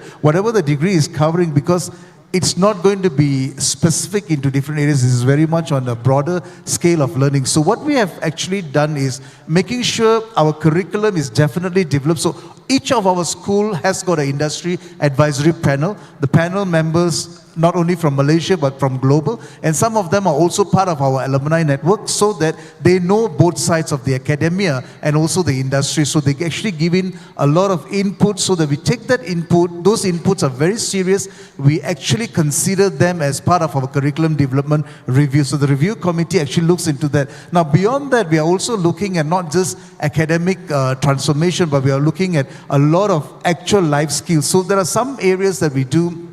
For example, we've got this thing called Job Shadow Program. Now, basically, Job Shadow programs, everybody is fancy about when we talk about cybersecurity professionals, people say, oh, cybersecurity professional, you got to wear a hoodie and then you sit and then just hack. But the actual role of a cybersecurity professional is not just sit in front of the computer and then type a few commands and then you get hacked. No, it doesn't work like that. So what we do is we do a lot of industry academia collaboration, whereby students get exposed to what those job roles are really meaning to them, not just fantasizing by looking at YouTubes and the movies especially and thinking that this is what the future is. So we really look at them going into the industry, spend about a week with these professionals to make sure that they learn their pathways correctly. So these are some of the things that we could actually look into. And beyond that, I believe the strong component that I want to stress on is For us to make sure that the students are really getting into the futuristic jobs and all that, first and foremost, the educators, the counselors needs to be really educated. The paradigm shift on looking at all these areas not only starts from the students, but starts from the educators. They need to be able to translate those information into the students at the very early stage, whereby some of it we have actually done. We have got a program called Next Gen Technovator program. This is basically targeting to a very young age, where we go into kids who are within their 14 to 17 years old to expose them into the futuristic technology so that they don't end up by thinking that they don't know what to do, but they actually get early exposure, and we give them the period of 3 years for you to go into these areas, what probably the skill set that you may need. So we put a lot of meaning to the education so that when they study, they know what is the end. So when they know what's the end, they know what are the skill set that I need to actually enhance forward. Yeah. Okay, thank you so much. Thank you. So while we are talking about industry relevancy and the needs of the market and things like that, Dr. Dhurba has been very much a critical voice and arbitrator of a lot of the policies that have helped Nepal transition into the federal system, informing the government about how local governments should address educational needs and what it means for Nepal to deliver relevant education to our children. So Dr. Dhurba, as a longtime professional at UNESCO, and you already shared us, it's about nature, culture, society, economic growth, these high priority areas for Nepal. Please tell us, while we are competing and while we are trying to catch up to a global economy, how does dialogues across civilizations and diversities within ourselves, our own cultural histories, identities, fit into this frantically fast evolving digital realities, and how education to the future should be sensitive to and address this? Thank you, Reshma Madam. It's a very pertinent question. Some of the idea I already shared, that there are the basic things we have to consider while developing the policy. And in the context of Nepal, there is big lag between the principle, law, guidelines, and curriculums, and at the same time the linkage with the classroom situation. That is a big gap. While talking about the transformation in education and the future of education, there are some paradigm shifts needed. In my understanding and my observation, there is big gap in the policy, big gap in the governance, and big gaps in delivery. So paradigm shift needed for the governance, from centralized mindset to decentralized mindset, leader-centeredness to participatory, relying on legitimate power to expert power, and governance to good governance, process orientation to the result orientation, discrimination to inclusion, supply driven to the demand driven. This is the basically governance related issue we have to shift on. Whether we are talking about the policy or whether talking about the technical aspect of education, we need to be aware. Federal government, provincial or the local government should also be aware in this paradigm shift. Similarly, in pedagogical shift also equally needed. Yes, we have been talking about the ICT, digital transformation, AI, and adoption of the technology, many more things. But we need to think that we need to talk more about the practice, localization, child-centeredness. What is the demand of child? Diversity and socio-emotional intelligence of the children we need to learn. Teachers should be aware. And learning community also, there is also the scheme of capacity building already established in the governing system, but that is not adequate for addressing the need of the classroom. So we also need to reorient the capacity building and training system as well. Yeah, I take this opportunity to share about the high-level International Commission for Future Education. That report is recently published. That highlights the importance of the teaching profession as the collaborative process, recognizing professional development as the lifelong learning journey, improving teacher working conditions and status of the engaging teachers in decision making, training of teachers, giving them autonomy, making them accountability, and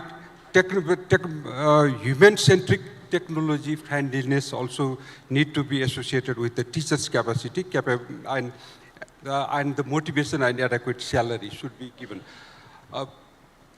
Until and unless the teacher's satisfaction is not there, we cannot reimagining the education. Teachers is the driving force, and that is the change agent. So the report also highlights that teachers are the central, investing teachers, promoting equity, diversity, and inclusion in teachers' participation, elevating status of dignity and teaching profession, improving quality and fostering innovation in teaching through the training and lifelong learning, advancing human-centered education technology. These are the major highlights of that global report that is recently published, and that major focus is the teachers. We have to invest in teachers, we have to increase the number of teachers, capacitate the teachers. Teachers is the central point of the global perspective. Okay. So in the case of Nepal, there is big gap. We are not reaching to the teachers' need and teachers' motivation and teachers' requirements. We just talking about the federalization. Federalization is gone up to the local level, not at the school level, not at the classroom level. I just would like to recognize Resu Madam's contribution in Kathmandu metropolitan city. You try to reorient some pedagogical concern in the school, at the school level, that just, for example, the book Free Friday. There are many innovative ideas. We did not thought about the policy maker did not thought before about that innovative idea. There are many more innovative ideas we can introduce for the future of education. Okay, thank you so much. So the reason why I was alluding to diversity and civilizational histories and how they have the place is our conversation seems to be focused towards global economy and potential understanding that the marketplace is a very homogeneous reality, you know? Like as if it's the same marketplace that's taking all of the people of the world and our competencies have to be the same. There seems to be, and correct me if I'm wrong, I will come to Ms. Praveena Thapa first and then to Ms. Gurung. But while Dhruva sir is also talking about the entire Nepali ecosystem and 80% of our children being in the public school system, we need to make so many leaps and bounds in terms of innovation and cutting on the number of these children maturing to only see the labor economy of the other countries as their host employment institution. We've failed our children by providing them enough of an economy here to absorb them. But the gap of learning in private as opposed to public is so big that maybe this conversation doesn't even go to what kind of interventions need to happen in the public domain as far as how we create or propel the country towards making market adaptive competencies even affordable or accessible to our young. But you are running a premier educational institution and appropriately named Premier International School in Nepal, which prides itself on international baccalaureate continuum school, right? So from the early age, you have adopted a global pedagogical as well as curricular approach to delivering Nepali education. Because Nepal government does not allow for schools to just adapt international curriculum, everything that is being treated has to be somehow adapted to the Nepali reality. But why did you think it was necessary for your school to stand out to be a, let's say, in very clear terms, an imported pedagogical approach to teaching and learning, and deliver it all the way from primary years program all the way into the diploma program, right? Why do you think there was the need for it, and what distinguishes it from, let's say, other ways of teaching and learning that exists in Nepal? And how have you created innovations within your own schools, pedagogical innovations, that then complement IB diploma programs or IB curriculums exercise at your school? Thank you so much.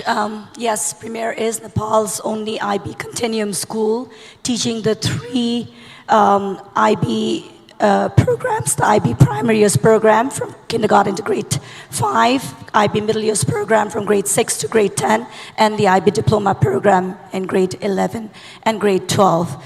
And you just mentioned what was the need to import an international curriculum approach in Nepal. See, the reality is that Nepal does not live in silo. We don't live in silo. We are a part of this global village, and we interact with the global village. And as educator, it is our responsibility to ensure that we update ourselves and provide our children the type of education that is going to allow them to tomorrow become positive contributors in Nepal and in this global village that we are all a part of. Now, why IB, and how does IB provide us to ensure that our children are being provided with a future-ready education? I'll just give you a small example. One of the beautiful parts about the IB is that it has to be locally based. The children have to understand their local context, but at the same time, they also have to understand the global context of what they're learning. For instance, just this school year itself, our 7th graders co-created a lesson. Now, this is norm to an IB school. They co-created a lesson with the teacher to learn about how technology and how AI has been impacting their perspectives, the decisions that they make, and their free will. Is it really free will? So they asked 3 questions like, do we really have free will? Or is it being influenced by something that we're watching? How does the AI algorithm work? And how does the algorithm impact our choices that we make and the decisions that we make? They explored all these things. And at the end, as a part of their assessment, they, again, co-created with the teacher by saying that they would like to be assessed based on an action they take. And the action that they decided to take was to educate the community members, educate students, educate teachers, educate their parents, because they went through their parents' phones as well, and educate the community members of the wider community outside of the Premier International IB School as well about how AI and technology is influencing their free will, the choices they make, their perspectives, and what is their responsibility. I also completely forgot another line that they looked into was how is AI, and especially the LMS, ChatGPT, how children are rampantly using, how is it impacting their learning at this young age of a 7th grader, and what is their responsibility as a 7th grader as they're using ChatGPT in doing their assignments and submitting their assignments. So this is just an example. Now, mostly when I talk to people as an educator, people focus on what we teach. Wow, these are not things that come in the science textbook or in the math textbook or even your computer science textbook for that matter. One of the keynote speakers earlier, Dilip Dai, had very rightfully mentioned his daughter or son is probably in the same grade in another local school and is learning something completely outdated, right? So this does not fall in our textbook. Yes. This is wow. And some people might be thinking that, oh my, when people are talking about making drones and making this and that, and the school is just doing this much, how is this innovative? That is important. What we teach is absolutely important. And what we teach will change from school to school, from this year to another year. But what is equally and maybe at a greater scale and the larger scale, more important is why and how we teach. Why are we teaching and how are we teaching? We're teaching so that children are able to become informed decision makers, become problem solvers, and are not just following the status quo, but are questioning the status quo and being contributors, positive contributors to the change in the society. And how do we do it? This is the process that I just explained to you. Children are co-creators of their learning journey with the teacher. It is not the teacher who is deciding what they learn and how they learn. Thank you so much. And Ms. Kurung, moving on from, let's say, this age of foundational learning from K through 12 to higher education at the college level, Presidential seems to have put high emphasis on educating for business and information technology. Why were these priorities important for you? And how do you connect the IT and business management education to fit the Nepali context? So the teaching and learning that's happening at your school, how does it fit to problem solving, let's say like Dilip sir said earlier? How does it fit to what kind of problems we see in Nepali society and how your youth are gonna work towards solving those? Are you looking at the global economy as a job market and therefore readying the students to meet the expectations of the global economy? Or are you customizing teaching learning within your schools to actually meet the needs of Nepal? Or do you think that it's now the knowledge, skills, aptitudes that all children require all over the world is now becoming homogeneous? Like Nepali students need the same skill sets as Indian students, need the same skill sets as American or European students. What's your point of view on that? So a couple of things. How are you doing IT business? Are you customizing it to Nepali context? Do you see their skills just fitting the global economy, or is it specific to Nepal as well? Coming to your first question, why Presidential is prioritizing business management and IT education, I think that's what you meant. Yeah. So Presidential currently graduate school, we started as Presidential Business School. I think we are one of the first mover who introduced the culture of B school here in Nepal back in 2011. So if you see globally, I don't think that's correct for Nepalese context, but if you see globally, almost 1/3 of the students, they opt for management studies. I think that's what research has said, and that's the trend we followed. A good manager is needed to, manage companies, every sector, be it public and private. That's the area why we wanted to cater. We wanted to produce workforces that would be able to, contribute to the growth and development of the corporate sector. So that's how we started with Biz School. And gradually, if you see in the last few years, the IT sector is so much booming. In the recent report from IIDS said, I think a few years ago, almost $500 million business was generated here. And that's from the formal channel. If you see informal channel, there are individual graduates who are working individually with company abroad. And so if we count that informal channel also, I think could be $1 billion industry. So now to cater that's how we opt for the IT education. So because like we all have been talking, we graduate students with degrees, but what about the employment? So what is the market asking for? What is the market demanding? That's the region we are currently, our focus is on business and IT education. And even like, when you say connecting business and IT education in Nepalese context, I think currently for every business to scale up, technology is a must. Technological integration is a must. So we also try to, merge students from both this discipline so that they might come up with some innovative ideas to solve the problems that's existing in the society. Solve it, make a business out of it. So you never know, the next unicorn might be from Nepal or from the Asian region. So that's what we are focusing. So the other question you asking was, do you think the skill sets are now becoming more and more homogeneous across the globe? Yeah. I think I would say in this age of, we talk about global citizenship, so we shouldn't just be confining our students with the job market here. The skill, knowledge, and aptitude that you were asking, I think it's homogenizing. I think I would say that it's not that the knowledge you have as a Nepali student, you are incompetent when you go abroad. No, I don't think it's like that. Okay. Because our students are equally capable. Talking about attitude and culture, probably in a cross-cultural setting, it may not be that homogeneous.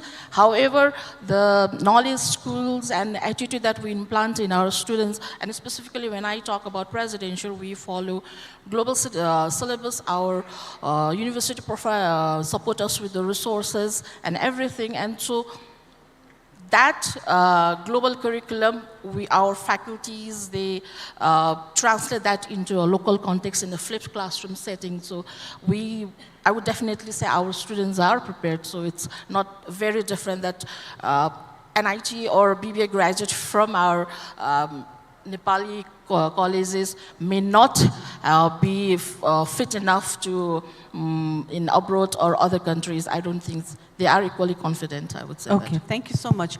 So knowledgeable teachers, focusing on capacity of teachers and actually potentially integrating technology into the classroom to spearhead, let's say, the kind of innovation that the IB curriculum is able to deliver in a premier private school into potentially public schools, solving these major problems could be the task of your graduates as they come into the workforce, because Nepal definitely needs development of competencies, IT competencies of all children, all graduates, and even if they don't go into higher education system, the K through 12 system has to do better than now in creating the core competencies of children so that they can participate, like you were saying earlier, in the gig economy that might bring them like the Patao riders, you know, the other food delivery entities. Those young kids are actually making a money by using simple technology tools that'll help them go from one place to the other for delivery.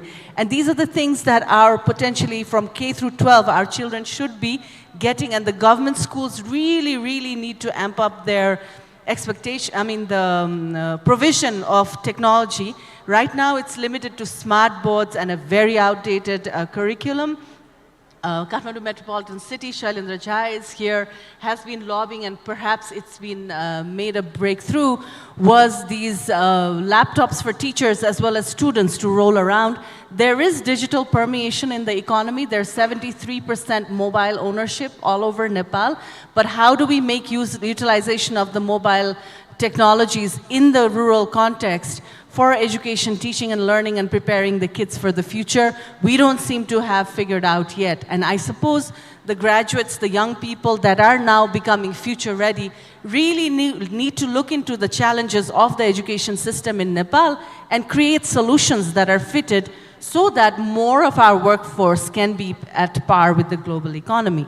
Having said that, it's a little alarming for me that our discussions of the future, and I want to thank Lakshmanji for bringing this up earlier, it's a little alarming that our obsession with AI-informed future does not integrate the immense crisis that the entire world is seeing with climate change and the crazy disruptions that nature is putting upon people and the sort of innovations that are required to communicate across cultures, across geographies, and even the crazy disruption of travel, right? So while we prepare our young for the global economy, it is also true that their ability to survive and lead a dignified life at home, in our economy, in our ecology, is really, really important. So no planning for the future can happen with just technology as the backbone of growth and development. A clear consciousness of what climate crisis is doing to the world and how these tools and solutions need to adapt to the changing climate, as well as crazy disruptions like what you said, the pandemic provoked. people to think about this question of reimagined workplace? Are we talking about flexible hours? Are we talking about a woman with very little literacy to be able to use the digital tools to understand farming, weather patterns, so that she can grow food right? Are we looking into a completely uncharted space of informally educated people to come into the digital economy? Are our young being generative enough to create solutions that look to the 50% that earlier Sir alluded to, who are part of the agricultural economic backbone, which does provide the maximum amount of work for people? They are the employed people. What is technology going to do to agriculture? How is our young going to ready for that? And if we don't think about that, it'll come to the place when the marketplace shuts down, and this marketplace is not arbitrary. Markets are created by people. It's a sociological phenomenon. You stand over there outside, take 100 copy of the Aspire, people will start buying it. Earlier, that product didn't even exist. Before today, the Aspire magazine didn't exist. People have to create products, the marketplace opens up. It's not like there's just a global economy out there that we need to feed our people to. We have to create, we have to generate the market. We have to create our products. What are those products that are going to be viable for our economy as well as the global economy? What might tourists want? What might our health sector need? All of these are problems I think our youth need to be grappling with, and I really request the community of educators amongst us to really look at it and learn from countries like Malaysia and other Southeast Asian countries that have navigated diversity, that have navigated multiple languages, that have navigated very complex sociological contexts to be competitive in the global economy. So thank you so much for participating in this conversation. Sadiksha there is looking at me, asking me to wrap up. Thank you all very much. Thank you very much to our moderator and to our panelists. May I please invite Mr. Rikeen Maharjan, CEO of RB Diamonds, to kindly join us to present our panelists and our moderator with a token of appreciation. I know time is never enough when we're talking about transformation, but we still have 2 more sessions. So if you have any questions to our panelists, to our moderator, you can most definitely ask your questions during the lunch break that we're headed towards as well. So ladies and gentlemen, a big round of applause to all our panelists and to our moderator. I'd like to request Mr. Rikeen to kindly join us onto the stage and present this token of appreciation. Rishivi, can I ask you to stay back so that we present this token of appreciation? Our space is a bit tight here, hoping nobody falls off.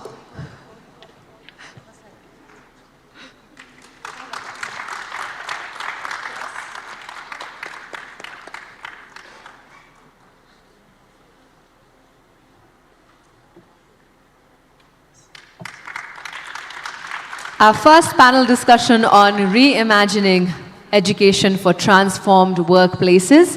Ladies and gentlemen, we also have a QR code on your tables. We'd like to request all of you to kindly take a moment to scan the QR codes and share your key takeaways from the panels.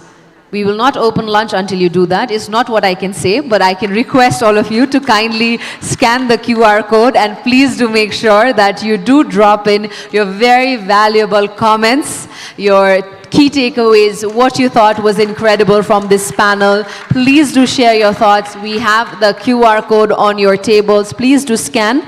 And before you head out for lunch, I also have a giveaway. So I hope you stay back 2 minutes for the giveaway. I have a question I want to ask. This is like the fastest finger first. Whoever puts their hands up first and answers correctly will be getting a very special gift, which is the MI EarPods. Redmi Buds 5, 6. This is a gift that is provided by Vatsal Impex, who is also the authorized distributor of Xiaomi in Nepal. So the question, is everybody ready for the question?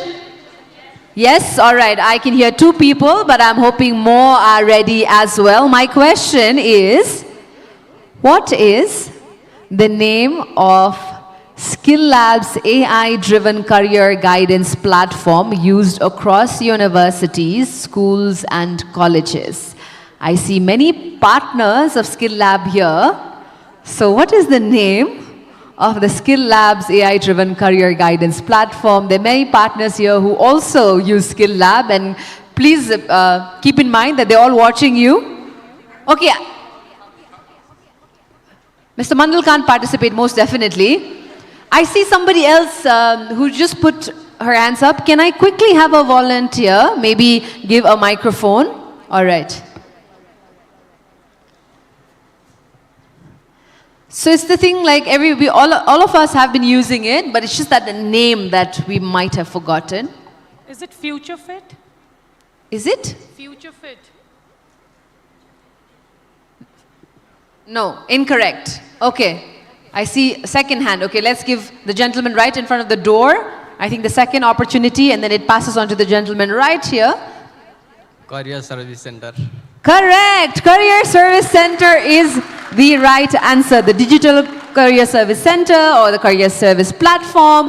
I'd like to request you to kindly join us at the front of the stage to receive your brand new MI earpods. And may I also please request Mr. Pratik Lalwani, CBO of Vastal Impex, to kindly join us in front of the stage to kindly provide this.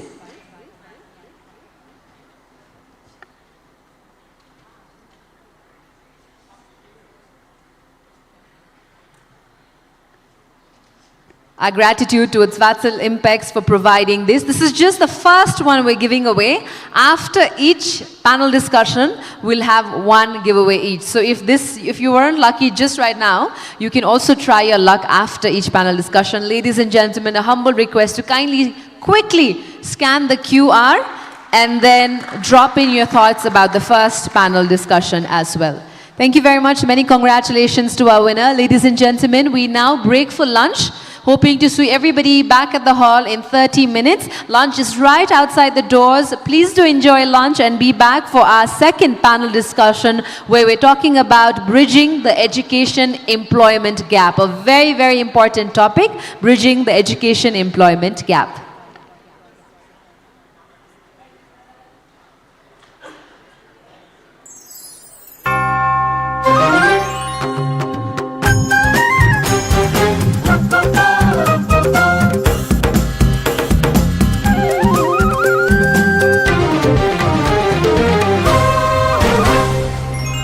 Kasthamandap television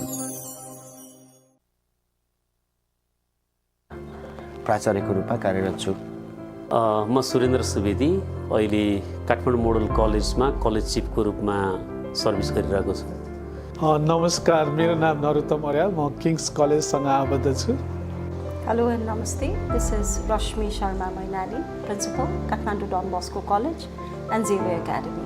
मेरो नाम पुष्पराज शर्मा हाल चाहिँ चन्द्राई नगरपालिकाको यो श्रम रोजगार तथा सहकारी प्रबन्धन शाखा अन्तर्गत उपशाखाको रूपमा चाहिँ रोजगार सेवा केन्द्र रहेको छ The gap is everyone's responsibility. On the industry side, tangibly, it manifests in terms of turnover, performance issues, and also it takes longer time to train individuals.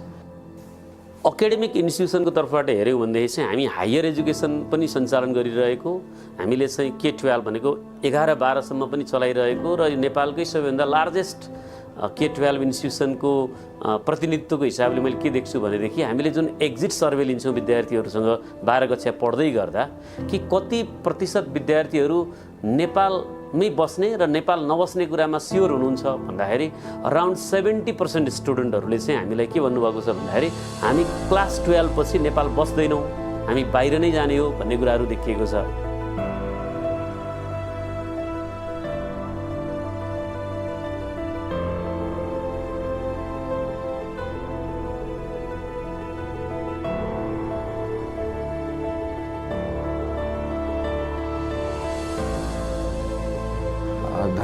थोरै अहिलेको पछिल्लो समयमा हायर एजुकेसन इन्स्टिट्युसन्सहरूले प्रोभाइड गरिरहेको जुन एकाडेमिक कोर्सेसहरू छ अफरिङ्सहरू भनौँ र यतापट्टि आएर जब मार्केटको डिमान्ड छ त्यो बिचमा केही चिज चाहिँ मैले ग्याप देखेको छु।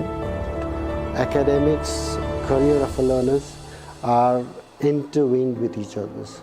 But have we or are the institutions around Nepal actually planning and working on that?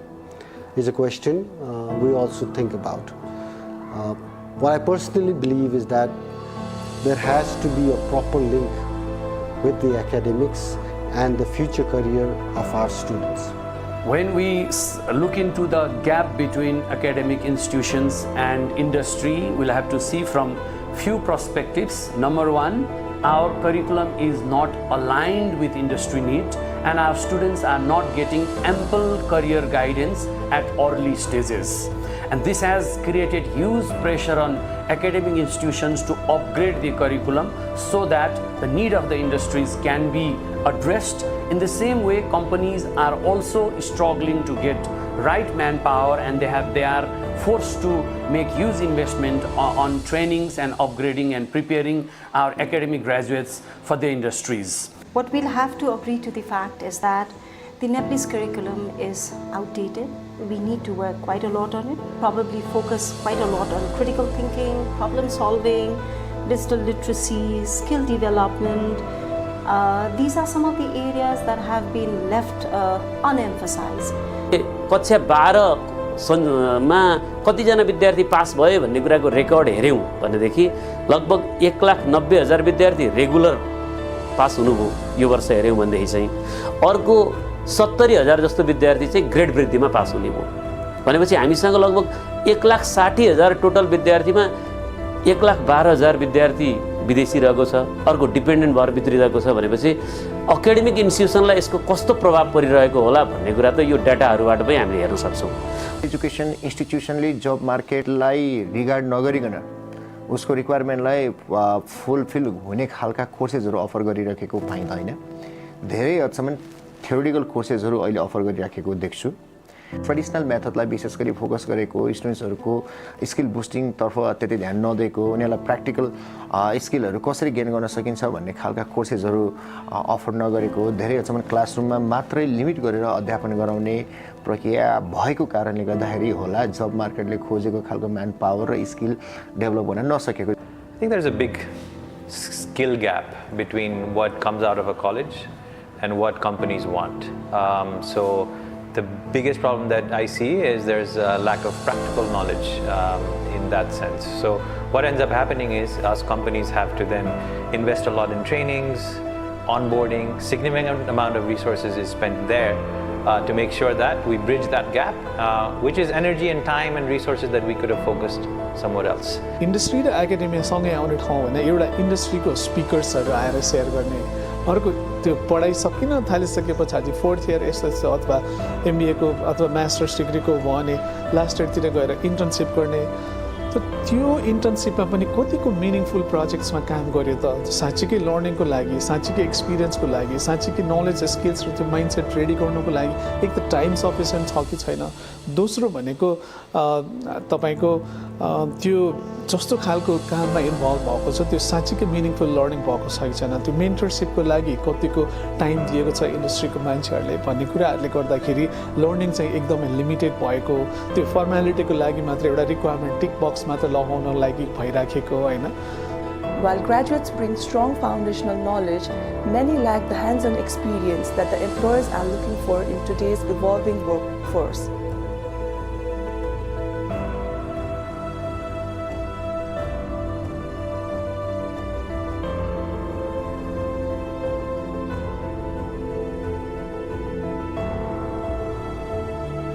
When the students leave the institution and then they get into the job market, suddenly they come to the realization that probably they do not have the skill set that are required to see themselves finding some of the best jobs in the market. So when that happens, students become frustrated. The industry also feels a sense of frustration that they've not been able to find the kind of employees into their market space. Now what I feel is if we were to bridge this gap, industry will have to seep into colleges, institutions, universities. र यो अहिले सुरुमा academic इन्स्टिट्युसनलाई मात्र यसको प्रभाव परेको देखिन्छ तर long रनमा यसले इन्डस्ट्रीलाई ठुलो इम्प्याक्ट पार्नेवाला छ र ओभरअल सोसल सिस्टममा नै यसले यो माइग्रेसन ट्रेन्डले चाहिँ धेरै ठुलो चाहिँ असर गर्नेवाला छ। This mismatch not only limits career opportunities for the students, but it also slows down innovation as the companies struggle to find the right talent.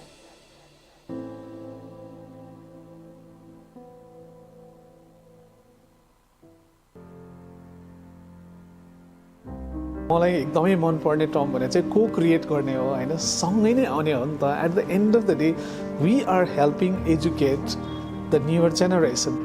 Things are changing so fast that I think the most important skill set that anyone needs to learn is how to adapt quickly, how to learn faster. Since what is happening today could change in 6 months, I think that's the most important skill set that's necessary.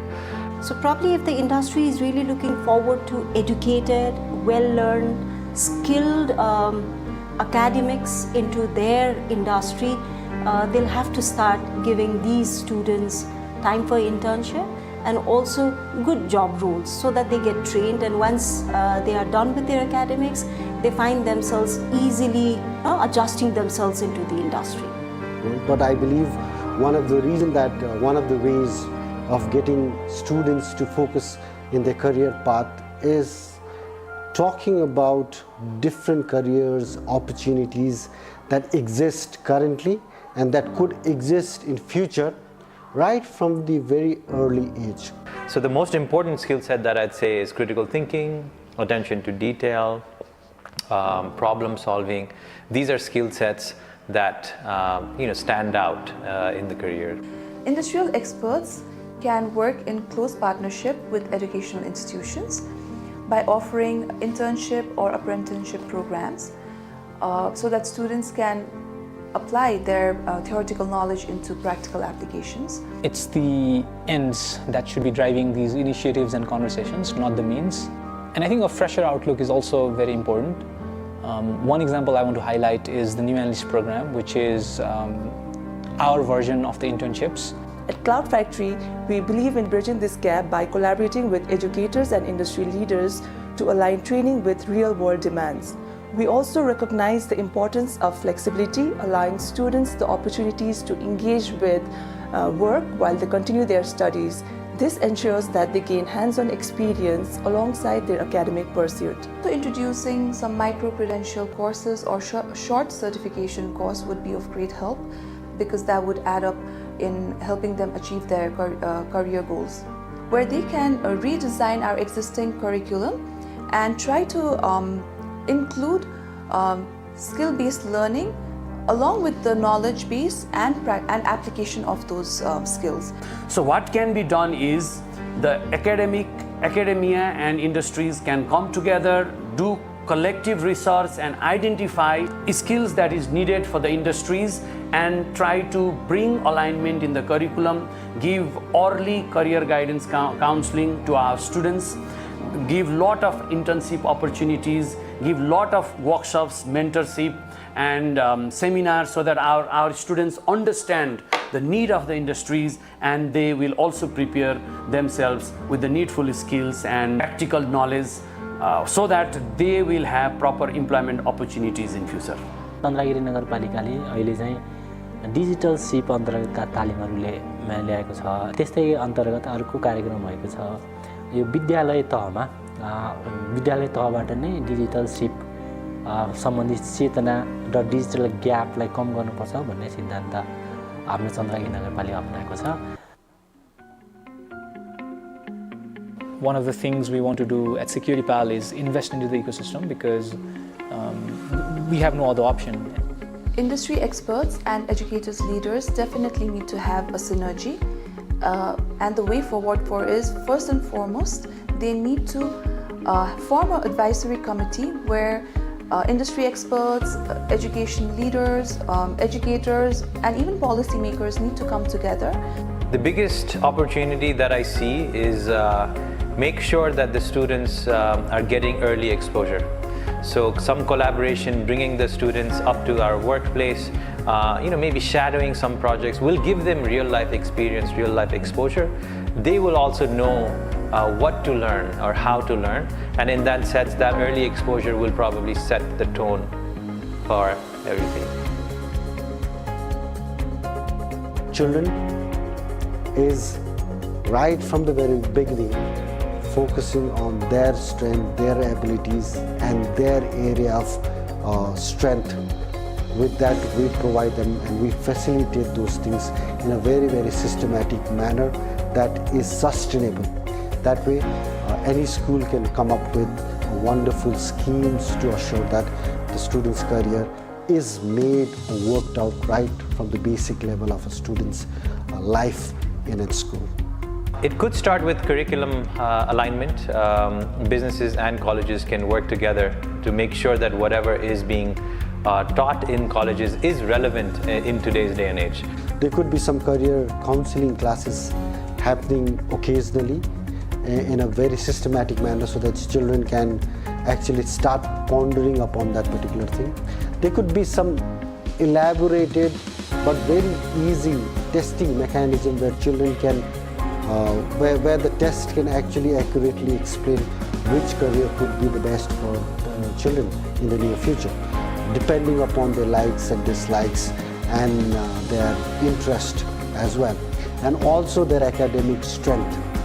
Our partnership with Skill Lab has been very fruitful for us, given that we were able to create outcomes like Nuance program.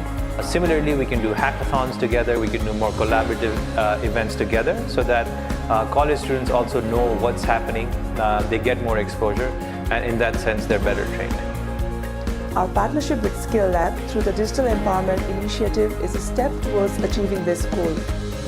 Through this initiative, we're upskilling participants from marginalized communities in high-demand skills and connecting them with meaningful work opportunities.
On behalf of De La Salle Andres Soriano Memorial College, I extend our heartfelt gratitude to the Skill Lab for partnering with us in advancing our school's vision and mission.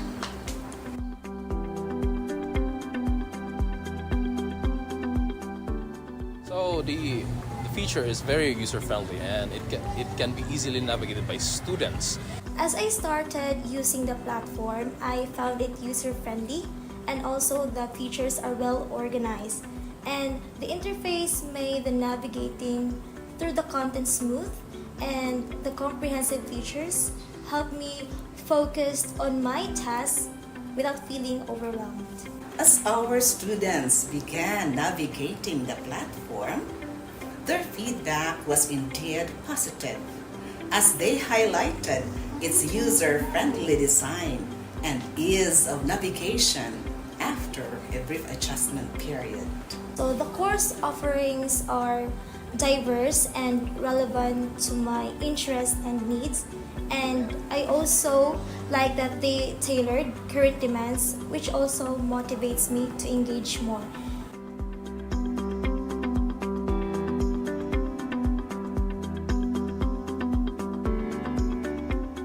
Skill Lab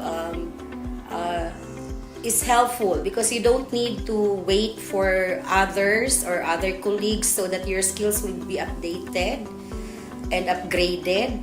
No, because it's self-paced, so you do it on your own.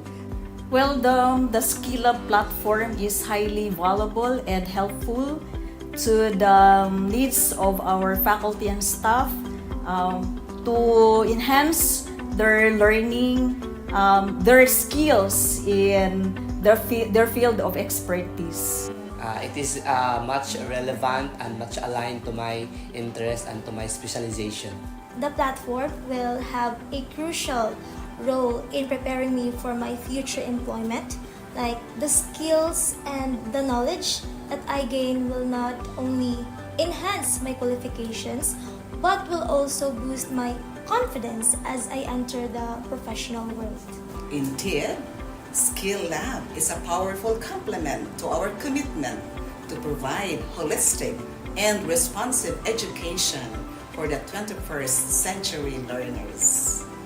With Skill Lab, I have the skills and confidence to excel in a competitive and open job ending market. Skill Lab, transforming potential into expertise.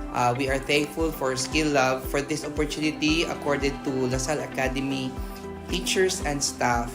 This is a good platform where our teachers and staff could hone their skills, reskill and actually upskill po, so that they'd be able to perform well inside the classroom or in their respective offices. Thank you, Skill Lab, for being a key partner in preparing the future of our students and supporting De La Salle and Sariano Memorial College in fulfilling our LaSallian mission to teaching minds, touching hearts, and transforming lives. Skill Lab turns learning into real-world success.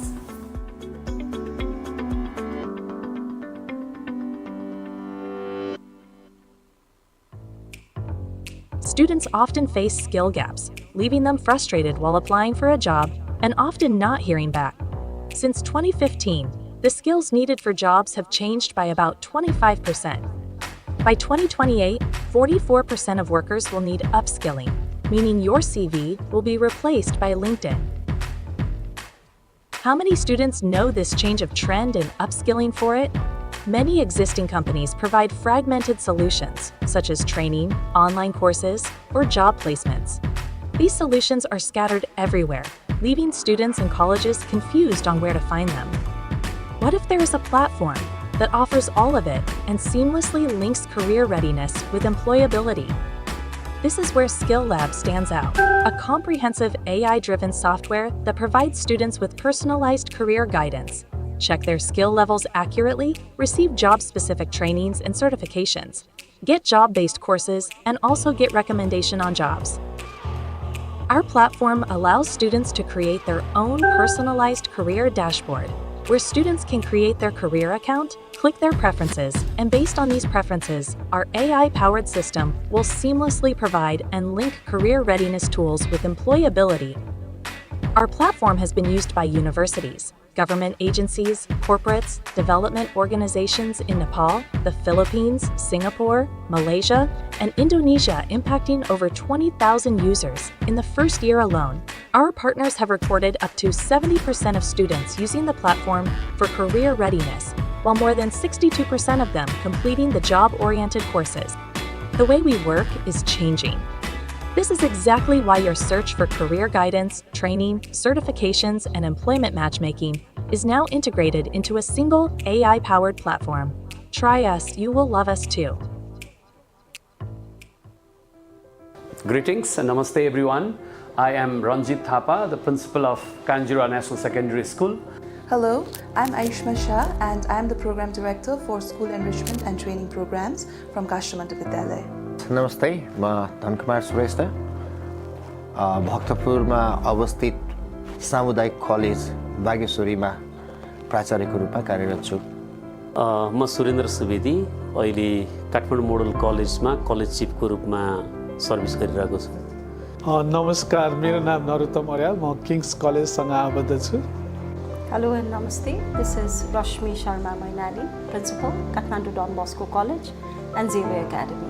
मेरो नाम पुष्पराज शर्मा, हाल चाहिँ चन्द्राई नगरपालिकाको यो श्रम रोजगार तथा सहकारी प्रबन्धन शाखा अन्तर्गत उपशाखाको रूपमा चाहिँ रोजगार सेवा केन्द्र रहेको छ।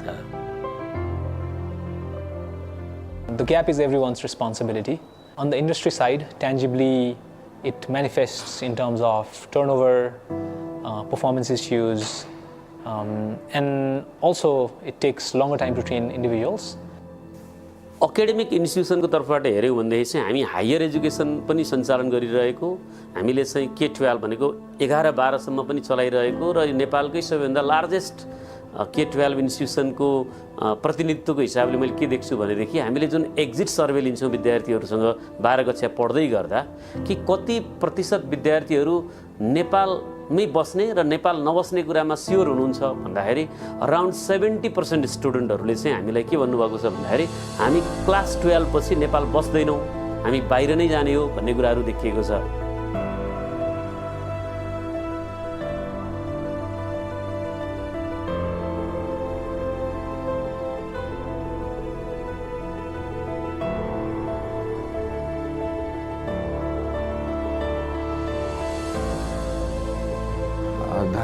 थोरै अहिलेको पछिल्लो समयमा हायर एजुकेसन इन्स्टिट्युसन्सहरूले प्रोभाइड गरिरहेको जुन एकाडेमिक कोर्सेसहरू छ, अफरिङ्सहरू भनौँ र यतापट्टि आएर जब मार्केटको डिमान्ड छ, त्यो बिचमा केही चिज चाहिँ मैले ग्याप देखेको छु। Academics, career of learners are intertwined with each other. But have we or are the institutions around Nepal actually planning and working on that is a question we also think about. What I personally believe is that there has to be a proper link with the academics and the future career of our students. When we look into the gap between academic institutions and industry, we'll have to see from few perspectives. Number one, our curriculum is not aligned with industry need and our students are not getting ample career guidance at early stages. And this has created huge pressure on academic institutions to upgrade the curriculum so that the need of the industries can be addressed. In the same way, companies are also struggling to get right manpower and they are forced to make huge investment on trainings and upgrading and preparing our academic graduates for the industries. What we'll have to agree to the fact is that the Nepalese curriculum is outdated. We need to work quite a lot on it, probably focus quite a lot on critical thinking, problem solving, digital literacy, skill development. These are some of the areas that have been left unemphasized. कक्षा 12 मा कतिजना विद्यार्थी पास भयो भन्ने कुराको record हेर्यौं भनेदेखि लगभग 1,90,000 विद्यार्थी रेगुलर पास हुनुभयो यो वर्ष हेर्यौं भनेदेखि चाहिँ अर्को 70,000 जस्तो विद्यार्थी चाहिँ ग्रेड वृद्धिमा पास हुने भयो भनेपछि हामीसँग लगभग 1,60,000 टोटल विद्यार्थीमा 1,12,000 विद्यार्थी विदेशी रहेको छ, अर्को डिपेन्डेन्ट भएर भित्रिरहेको छ भनेपछि एकाडेमिक इन्स्टिट्युसनलाई यसको कस्तो प्रभाव परिरहेको होला भन्ने कुरा त यो डाटाहरूबाट पनि हामीले हेर्न सक्छौँ। एजुकेसन इन्स्टिट्युसनले जब मार्केटलाई रिगार्ड नगरिकन उसको रिक्वायरमेन्टलाई फुलफिल हुने खालका कोर्सेसहरू अफर गरिरहेको पाइँदैन होइन। धेरै हदसम्म थ्योरिटिकल कोर्सेसहरू अहिले अफर गरिराखेको देख्छु।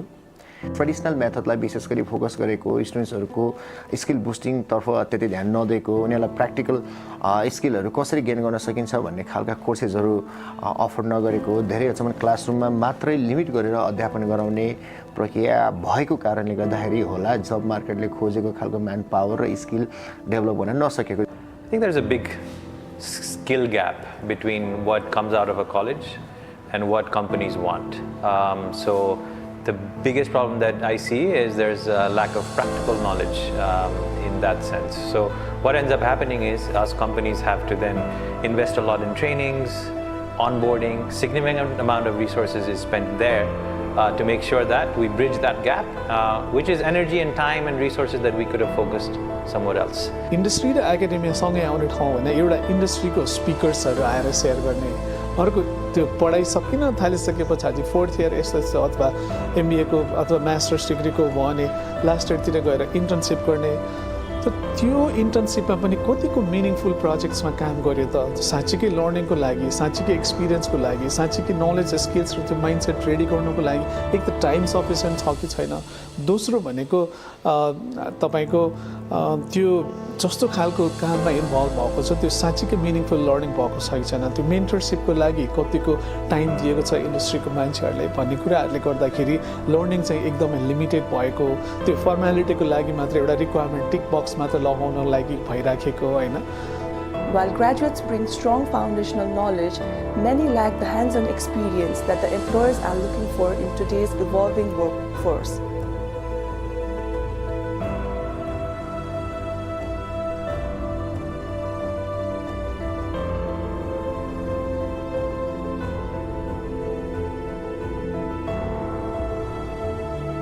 When the students leave the institution and then they get into the job market, suddenly they come to the realization that probably they do not have the skill set that are required to see themselves finding some of the best jobs in the market.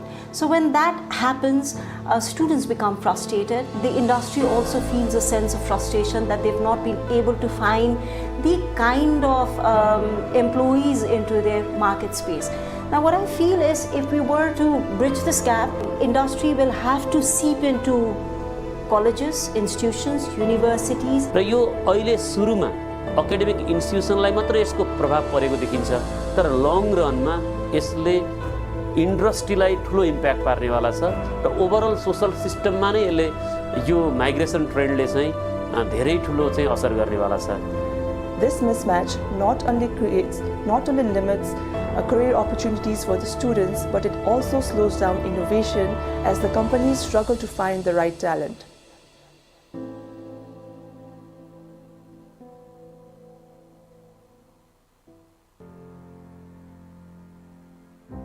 मलाई एकदमै मन पर्ने term भने चाहिँ को create गर्ने हो हैन, सँगै नै आउने हो नि त। At the end of the day we are helping educate the newer generation.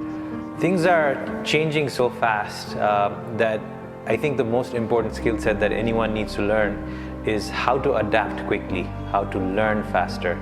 Since what is happening today could change in 6 months, I think that's the most important skill set that's necessary.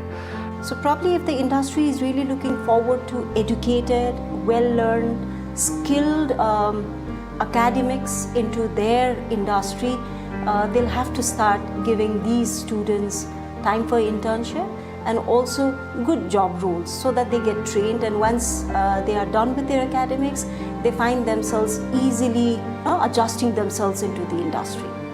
But I believe one of the ways of getting students to focus in their career path is talking about different careers, opportunities that exist currently and that could exist in future, right from the very early age. So the most important skill set that I'd say is critical thinking, attention to detail, problem solving. These are skill sets that stand out in the career. Industrial experts can work in close partnership with educational institutions by offering internship or apprenticeship programs so that students can apply their theoretical knowledge into practical applications. It's the ends that should be driving these initiatives and conversations, not the means. And I think a fresher outlook is also very important. One example I want to highlight is the new Unleasing program, which is our version of the internships. At Cloud Factory, we believe in bridging this gap by collaborating with educators and industry leaders to align training with real-world demands. We also recognize the importance of flexibility, allowing students the opportunities to engage with work while they continue their studies.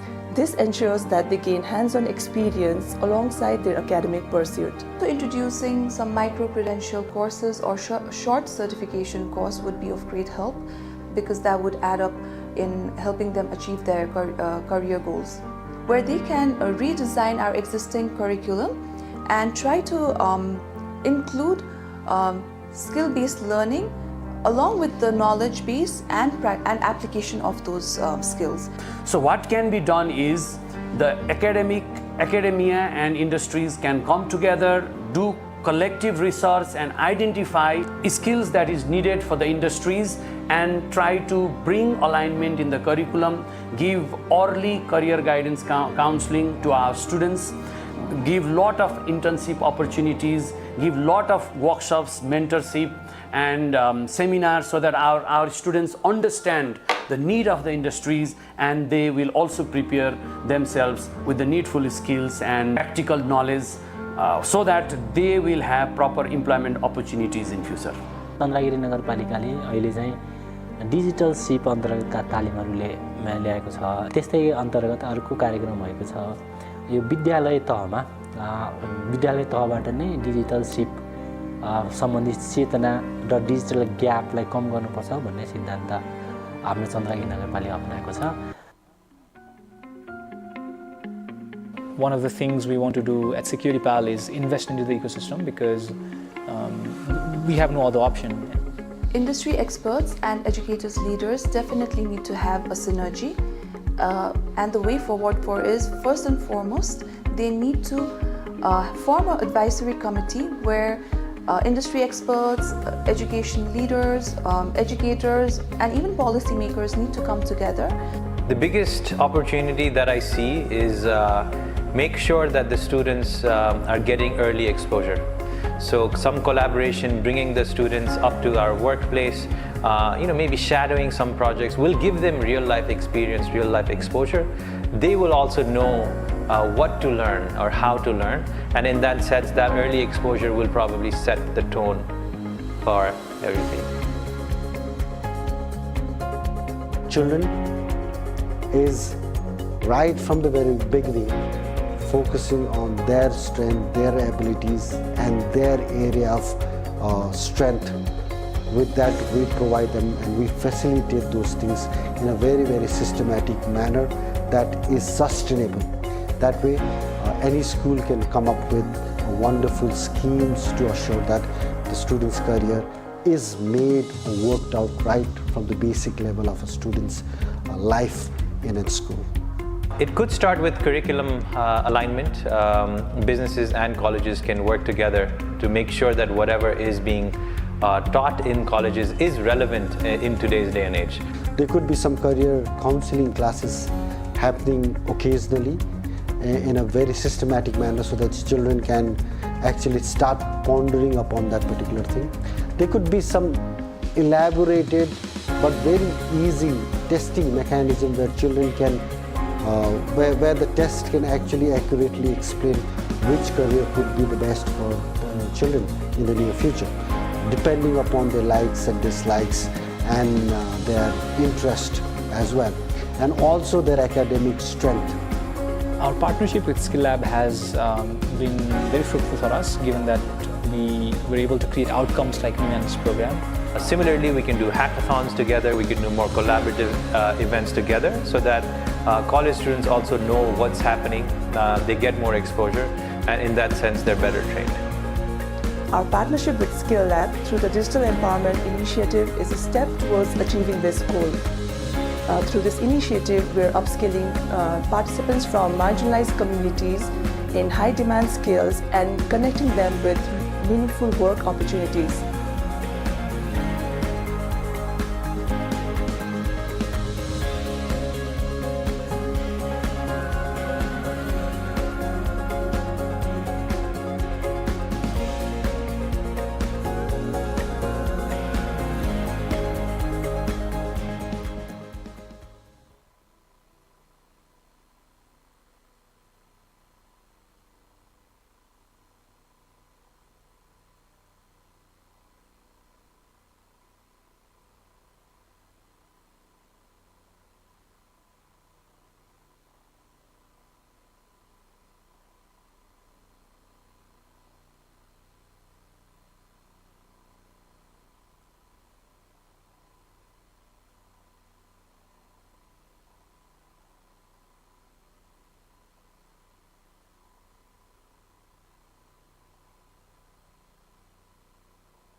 On behalf of De La Salle Andres Soriano Memorial College, I extend our heartfelt gratitude to the Skill Lab for partnering with us in advancing our school's vision and mission.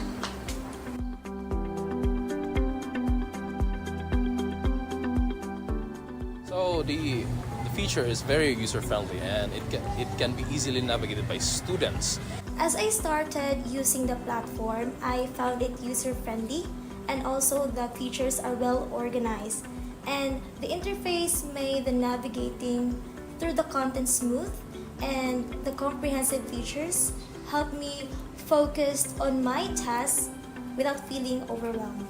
As our students began navigating the platform, their feedback was indeed positive, as they highlighted its user-friendly design and ease of navigation after a brief adjustment period. So the course offerings are diverse and relevant to my interests and needs, and I also like that they tailored current demands, which also motivates me to engage more.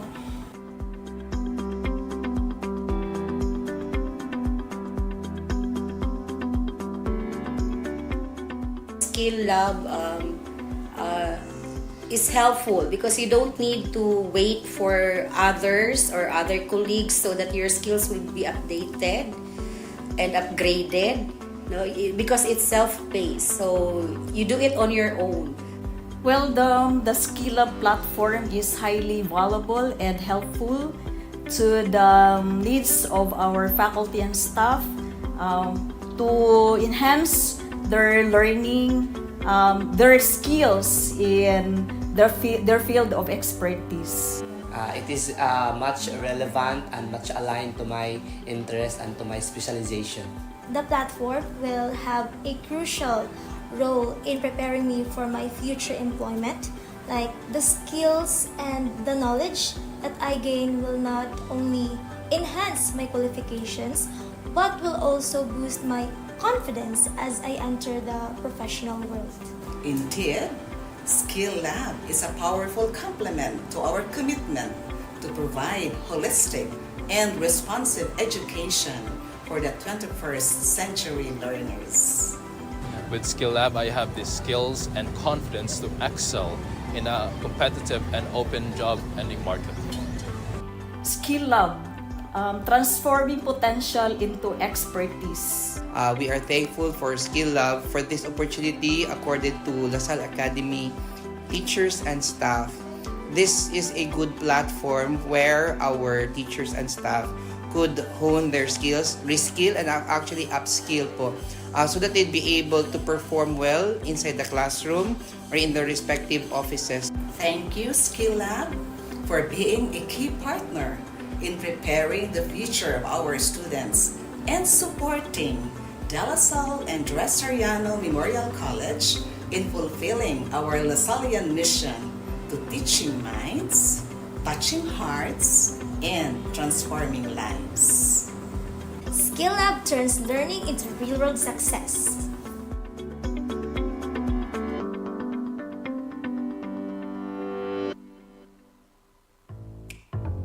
Students often face skill gaps, leaving them frustrated while applying for a job and often not hearing back. Since 2015, the skills needed for jobs have changed by about 25%. By 2028, 44% of workers will need upskilling, meaning your CV will be replaced by LinkedIn. How many students know this change of trend and upskilling for it? Many existing companies provide fragmented solutions, such as training, online courses, or job placements. These solutions are scattered everywhere, leaving students and colleges confused on where to find them. What if there is a platform that offers all of it and seamlessly links career readiness with employability? This is where Skill Lab stands out, a comprehensive AI-driven software that provides students with personalized career guidance. Check their skill levels accurately, receive job-specific trainings and certifications, get job-based courses, and also get recommendation on jobs. Our platform allows students to create their own personalized career dashboard, where students can create their career account, click their preferences, and based on these preferences, our AI-powered system will seamlessly provide and link career readiness tools with employability.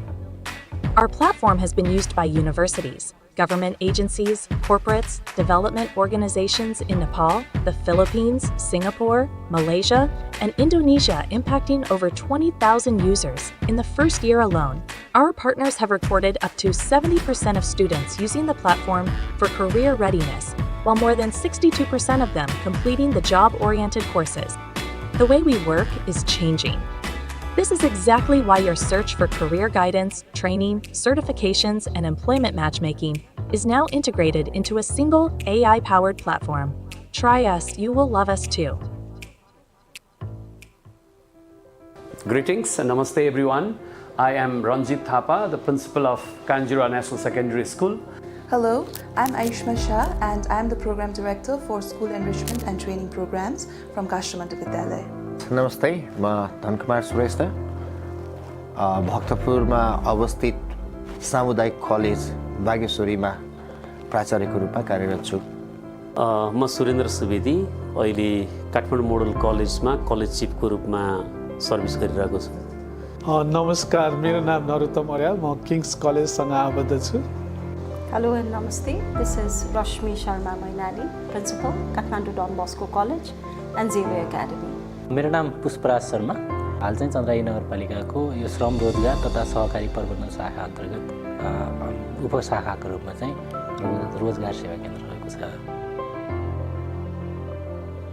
The gap is everyone's responsibility.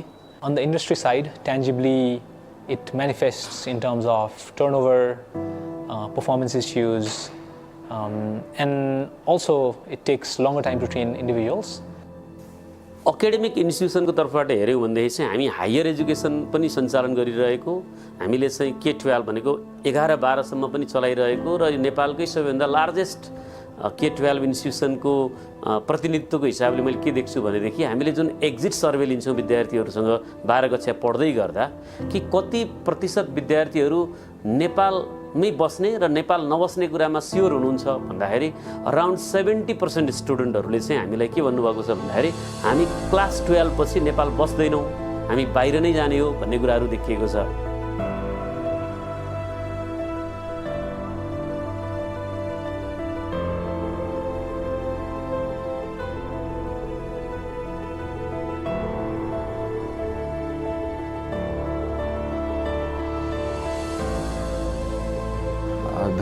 थोरै अहिलेको पछिल्लो समयमा higher education इन्स्टिट्युसन्सहरूले provide गरिरहेको जुन academic कोर्सेसहरू छ, अफरिङ्सहरू भनौँ, र यतापट्टि आएर जब मार्केटको डिमान्ड छ, त्यो बिचमा केही चिज चाहिँ मैले ग्याप देखेको छु। Academics, career of learners are intertwined with each other. But have we or are the institutions around Nepal actually planning and working on that is a question we also think about. What I personally believe is that there has to be a proper link with the academics and the future career of our students. When we look into the gap between academic institutions and industry, we'll have to see from few perspectives. Number one, our curriculum is not aligned with industry need, and our students are not getting ample career guidance at early stages.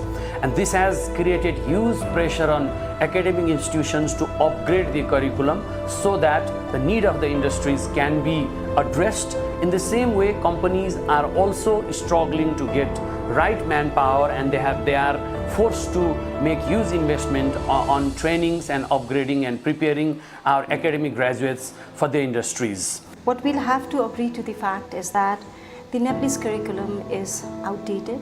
We need to work quite a lot on it, probably focus quite a lot on critical thinking, problem solving, digital literacy, skill development. These are some of the areas that have been left unemphasized. कक्षा 12 मा कतिजना विद्यार्थी पास भयो भन्ने कुराको record हेर्यौं भनेदेखि लगभग 1,90,000 विद्यार्थी रेगुलर पास हुनुभयो यो वर्ष हेर्यौं भनेदेखि चाहिँ अर्को 70,000 जस्तो विद्यार्थी चाहिँ ग्रेड वृद्धिमा पास हुने भयो भनेपछि हामीसँग लगभग 1,60,000 टोटल विद्यार्थीमा 1,12,000 विद्यार्थी विदेशी रहेको छ, अर्को डिपेन्डेन्ट भएर भित्रिरहेको छ भनेपछि एकाडेमिक इन्स्टिट्युसनलाई यसको कस्तो प्रभाव परिरहेको होला भन्ने कुरा त यो डाटाहरूबाट पनि हामीले हेर्न सक्छौँ। एजुकेसन इन्स्टिट्युसनले जब मार्केटलाई रिगार्ड नगरिकन उसको रिक्वायरमेन्टलाई फुलफिल हुने खालका कोर्सेसहरू अफर गरिरहेको पाइँदैन। धेरै हदसम्म थ्योरिटिकल कोर्सेसहरू अहिले अफर गरिराखेको देख्छु। ट्रेडिसनल मेथडलाई विशेष गरी फोकस गरेको, स्टुडेन्ट्सहरूको स्किल बुस्टिङतर्फ त्यति ध्यान नदिएको, उनीहरूलाई प्र्याक्टिकल स्किलहरू कसरी गेन गर्न सकिन्छ भन्ने खालका कोर्सेसहरू अफर नगरेको, धेरै हदसम्म क्लासरुममा मात्रै लिमिट गरेर अध्यापन गराउने प्रक्रिया भएको कारणले गर्दाखेरि होला जब मार्केटले खोजेको खालको म्यान पावर र स्किल डेभलप हुन नसकेको। I think there's a big skill gap between what comes out of a college and what companies want. So the biggest problem that I see is there's a lack of practical knowledge in that sense. So what ends up happening is us companies have to then invest a lot in trainings, onboarding, significant amount of resources is spent there to make sure that we bridge that gap, which is energy and time and resources that we could have focused somewhere else. Industry raw academia सँगै आउने ठाउँ भने एउटा इन्डस्ट्रीको स्पिकर्सहरू आएर share गर्ने, अर्को त्यो पढाइ सकिन थालिसकेपछि 4th इयर एसएस अथवा एमबीएको अथवा मास्टर्स डिग्रीको भयो भने लास्ट इयरतिर गएर इन्टर्नसिप गर्ने। त त्यो इन्टर्नसिपमा पनि कतिको मिनिङफुल प्रोजेक्ट्समा काम गर्यो त साँच्चीकै लर्निङको लागि, साँच्चीकै एक्सपिरियन्सको लागि, साँच्चीकै नलेज स्किल्स र त्यो माइन्डसेट रेडी गर्नुको लागि एक त टाइम सफिसियन्ट छ कि छैन, दोस्रो भनेको तपाईको त्यो जस्तो खालको काममा A very good afternoon to all our distinguished guests. Please don't be startled. We're not about to start. This is just a reminder that in the next 5 minutes or 10 minutes, we'd be inviting everybody in and we'd be starting our second session then. So a humble request to all our distinguished guests who have already had their lunch. We'd like to request them to kindly come in and join us. We will then begin with our second session, which is on bridging the education employment gap. We'd also like to request all our panelists and our moderator from the second panel discussion to please be inside the hall, requesting our panelists and our moderator of the second session to kindly come inside the hall and join us. Ladies and gentlemen, we're running a bit late, but we'll be starting in the next 10 minutes. Thank you very much. Become frustrated. The industry also feels a sense of frustration that they've not been able to find the kind of employees into their market space. Now what I feel is if we were to bridge this gap, industry will have to seep into colleges, institutions, universities. र यो अहिले सुरुमा academic इन्स्टिट्युसनलाई मात्र यसको प्रभाव परेको देखिन्छ, तर long रनमा यसले इन्डस्ट्रीलाई ठुलो इम्प्याक्ट पार्नेवाला छ र ओभरअल सोसल सिस्टममा नै यसले यो माइग्रेसन ट्रेन्डले चाहिँ धेरै ठुलो चाहिँ असर गर्नेवाला छ. This mismatch not only limits career opportunities for the students, but it also slows down innovation as the companies struggle to find the right talent.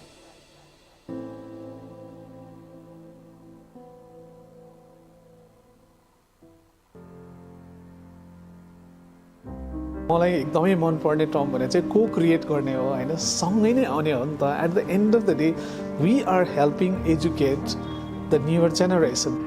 Things are changing so fast that I think the most important skill set that anyone needs to learn is how to adapt quickly, how to learn faster. Since what is happening today could change in 6 months, I think that's the most important skill set that's necessary. So probably if the industry is really looking forward to educated, well-learned, skilled academics into their industry, they'll have to start giving these students time for internship and also good job roles so that they get trained, and once they are done with their academics, they find themselves easily adjusting themselves into the industry. But I believe one of the ways of getting students to focus in their career path is talking about different careers, opportunities that exist currently and that could exist in future, right from the very early age. So the most important skill set that I'd say is critical thinking, attention to detail, problem solving. These are skill sets that stand out in the career. Industrial experts can work in close partnership with educational institutions by offering internship or apprenticeship programs so that students can apply their theoretical knowledge into practical applications. It's the ends that should be driving these initiatives and conversations, not the means. And I think a fresher outlook is also very important. One example I want to highlight is the new Unleasing program, which is our version of the internships. At Cloud Factory, we believe in bridging this gap by collaborating with educators and industry leaders to align training with real-world demands. We also recognize the importance of flexibility, allowing students the opportunities to engage with work while they continue their studies. This ensures that they gain hands-on experience alongside their academic pursuit. So introducing some micro-credential courses or short certification course would be of great help because that would add up in helping them achieve their career goals. Where they can redesign our existing curriculum and try to include skill-based learning along with the knowledge base and application of those skills. So what can be done is the academia and industries can come together, do collective research and identify skills that is needed for the industries and try to bring alignment in the curriculum, give early career guidance counseling to our students, give lot of internship opportunities, give lot of workshops, mentorship and seminars so that our students understand the need of the industries, and they will also prepare themselves with the needful skills and practical knowledge so that they will have proper employment opportunities in future. Chandragiri नगरपालिकाले अहिले चाहिँ digital SIP अन्तर्गतका तालिमहरूले ल्याएको छ। त्यस्तै अन्तर्गत अर्को कार्यक्रम भएको छ, यो विद्यालय तहमा विद्यालय तहबाट नै डिजिटल सिप सम्बन्धित चेतना र डिजिटल ग्यापलाई कम गर्नुपर्छ भन्ने सिद्धान्त हाम्रो चन्द्रगिरी नगरपालिका अपनाएको छ। One of the things we want to do at SecurityPal is invest into the ecosystem because we have no other option. Industry experts and educators leaders definitely need to have a synergy, and the way forward for is, first and foremost, they need to form an advisory committee where industry experts, education leaders, educators, and even policymakers need to come together. The biggest opportunity that I see is make sure that the students are getting early exposure.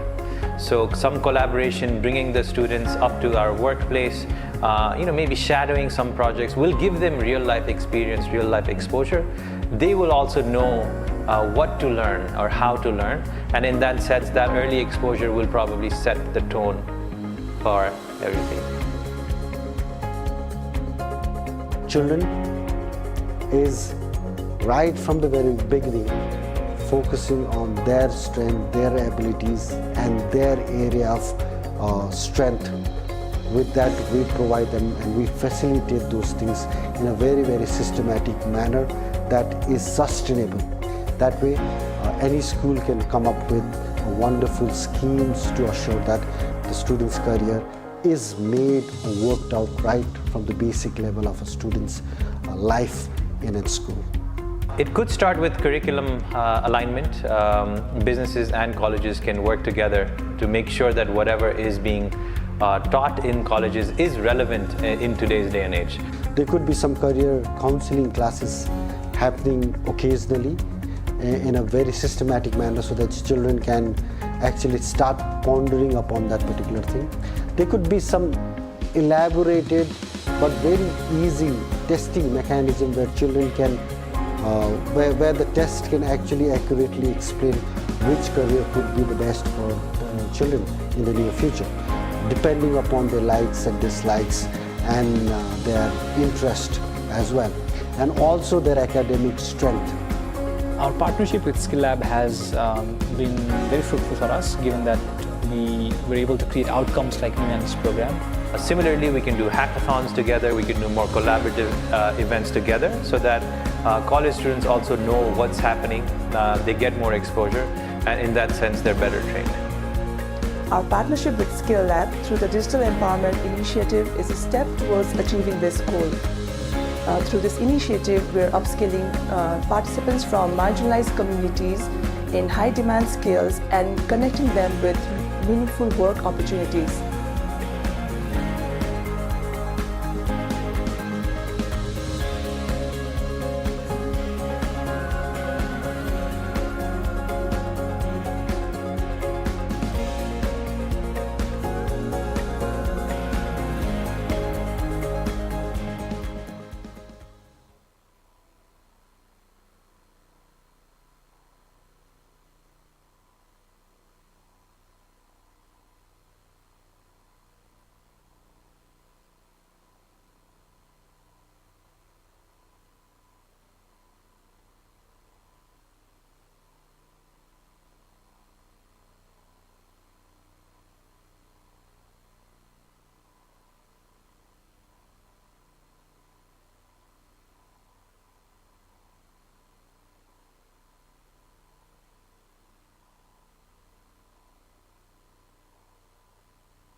Namaste and a very good afternoon to all our distinguished guests.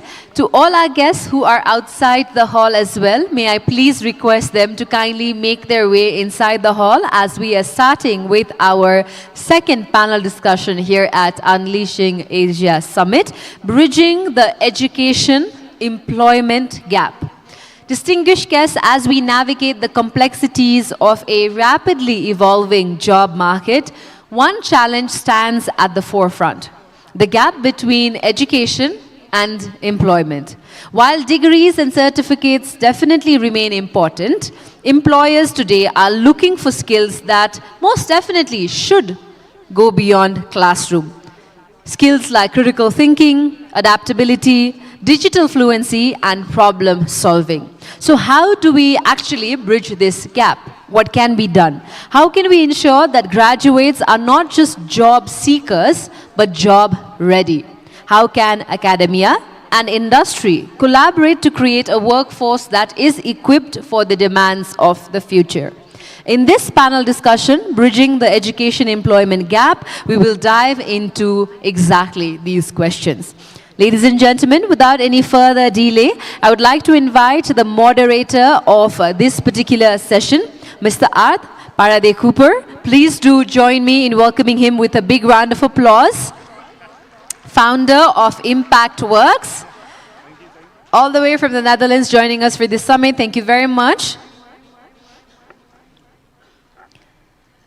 As our panelists, I'd also like to invite Hariharan Rajan Dharan, Director of Learning and Development at the National Career Development Center Association. We'd like to request him to kindly join us and take his seat on the stage as well. We'd also like to invite Mr. Keshav Nepal, CEO of WorldLink Communications Limited, requesting Keshav sir to also join us onto the stage. We'd also like to invite Mr. Puneet Jadodia, co-founder of Program Ms. Pro, requesting him to join us as a panelist. Mr. Puneet. And I'd also like to request Ms. Rosaria Mita Amalia, President of Indonesia Career Center Network, to kindly join us and complete this panel. Ladies and gentlemen, this is our second panel discussion.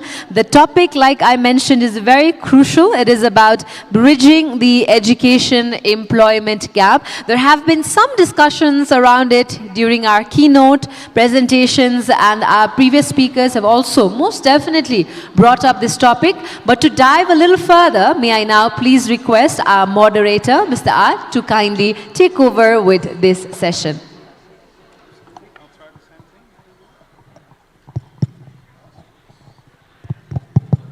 Yeah, I think it works. Thank you very much. Good afternoon, everybody. It's absolutely amazing to see so many of you here today. I hope you had good lunch. Hope you had good conversations over lunch. That's one of the main purposes, of course, as well of this summit. I certainly did, and I absolutely look forward to continue the conversations with the great panel that we have here.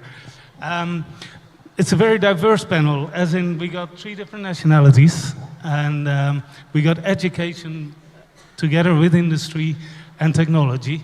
So that makes a great panel for a lot of good different insights and perspectives. We'll try and make the panel session kind of an engaging conversation where I would say let's talk all together, so feel free for the panel members, of course, to add to the perspectives of your fellow panel members. We're going to try and keep the panel session about the discussion at least about 30 minutes, and after that there will be about roughly 15 to 20 minutes of time for questions. So far so good. Again, welcome all. Let me just very briefly set the scene, and that's a lot of repetition. So for this conversation we'll try and stay away from too much duplication, but just to get everybody back in the right frame of mind. So we've heard a lot already this morning. The skills gap is widening. The gap between education to employment is widening. Technology is by far outpacing education at this stage, and not only education, it's also outpacing the current workforces that we have. We're in a situation where globalization is increasingly becoming more important and more evident, but also some geopolitical unrest, which in the end asks or requires for more cultural sensitivity and versatile communication skills. We're also talking a lot about the youth of today, but if I look at my own age, over 50, and looking at existing current workforces, basically an aging population is staying longer in the workforce, which definitely brings a challenge when it comes to how do we communicate and how do we collaborate between these different generations? Young people versus, I'll call myself an old guy for the moment, requires a certain mindset and a certain skill set. And we can't put that only on the youth, obviously, to generate those skills. What is it all about in the end?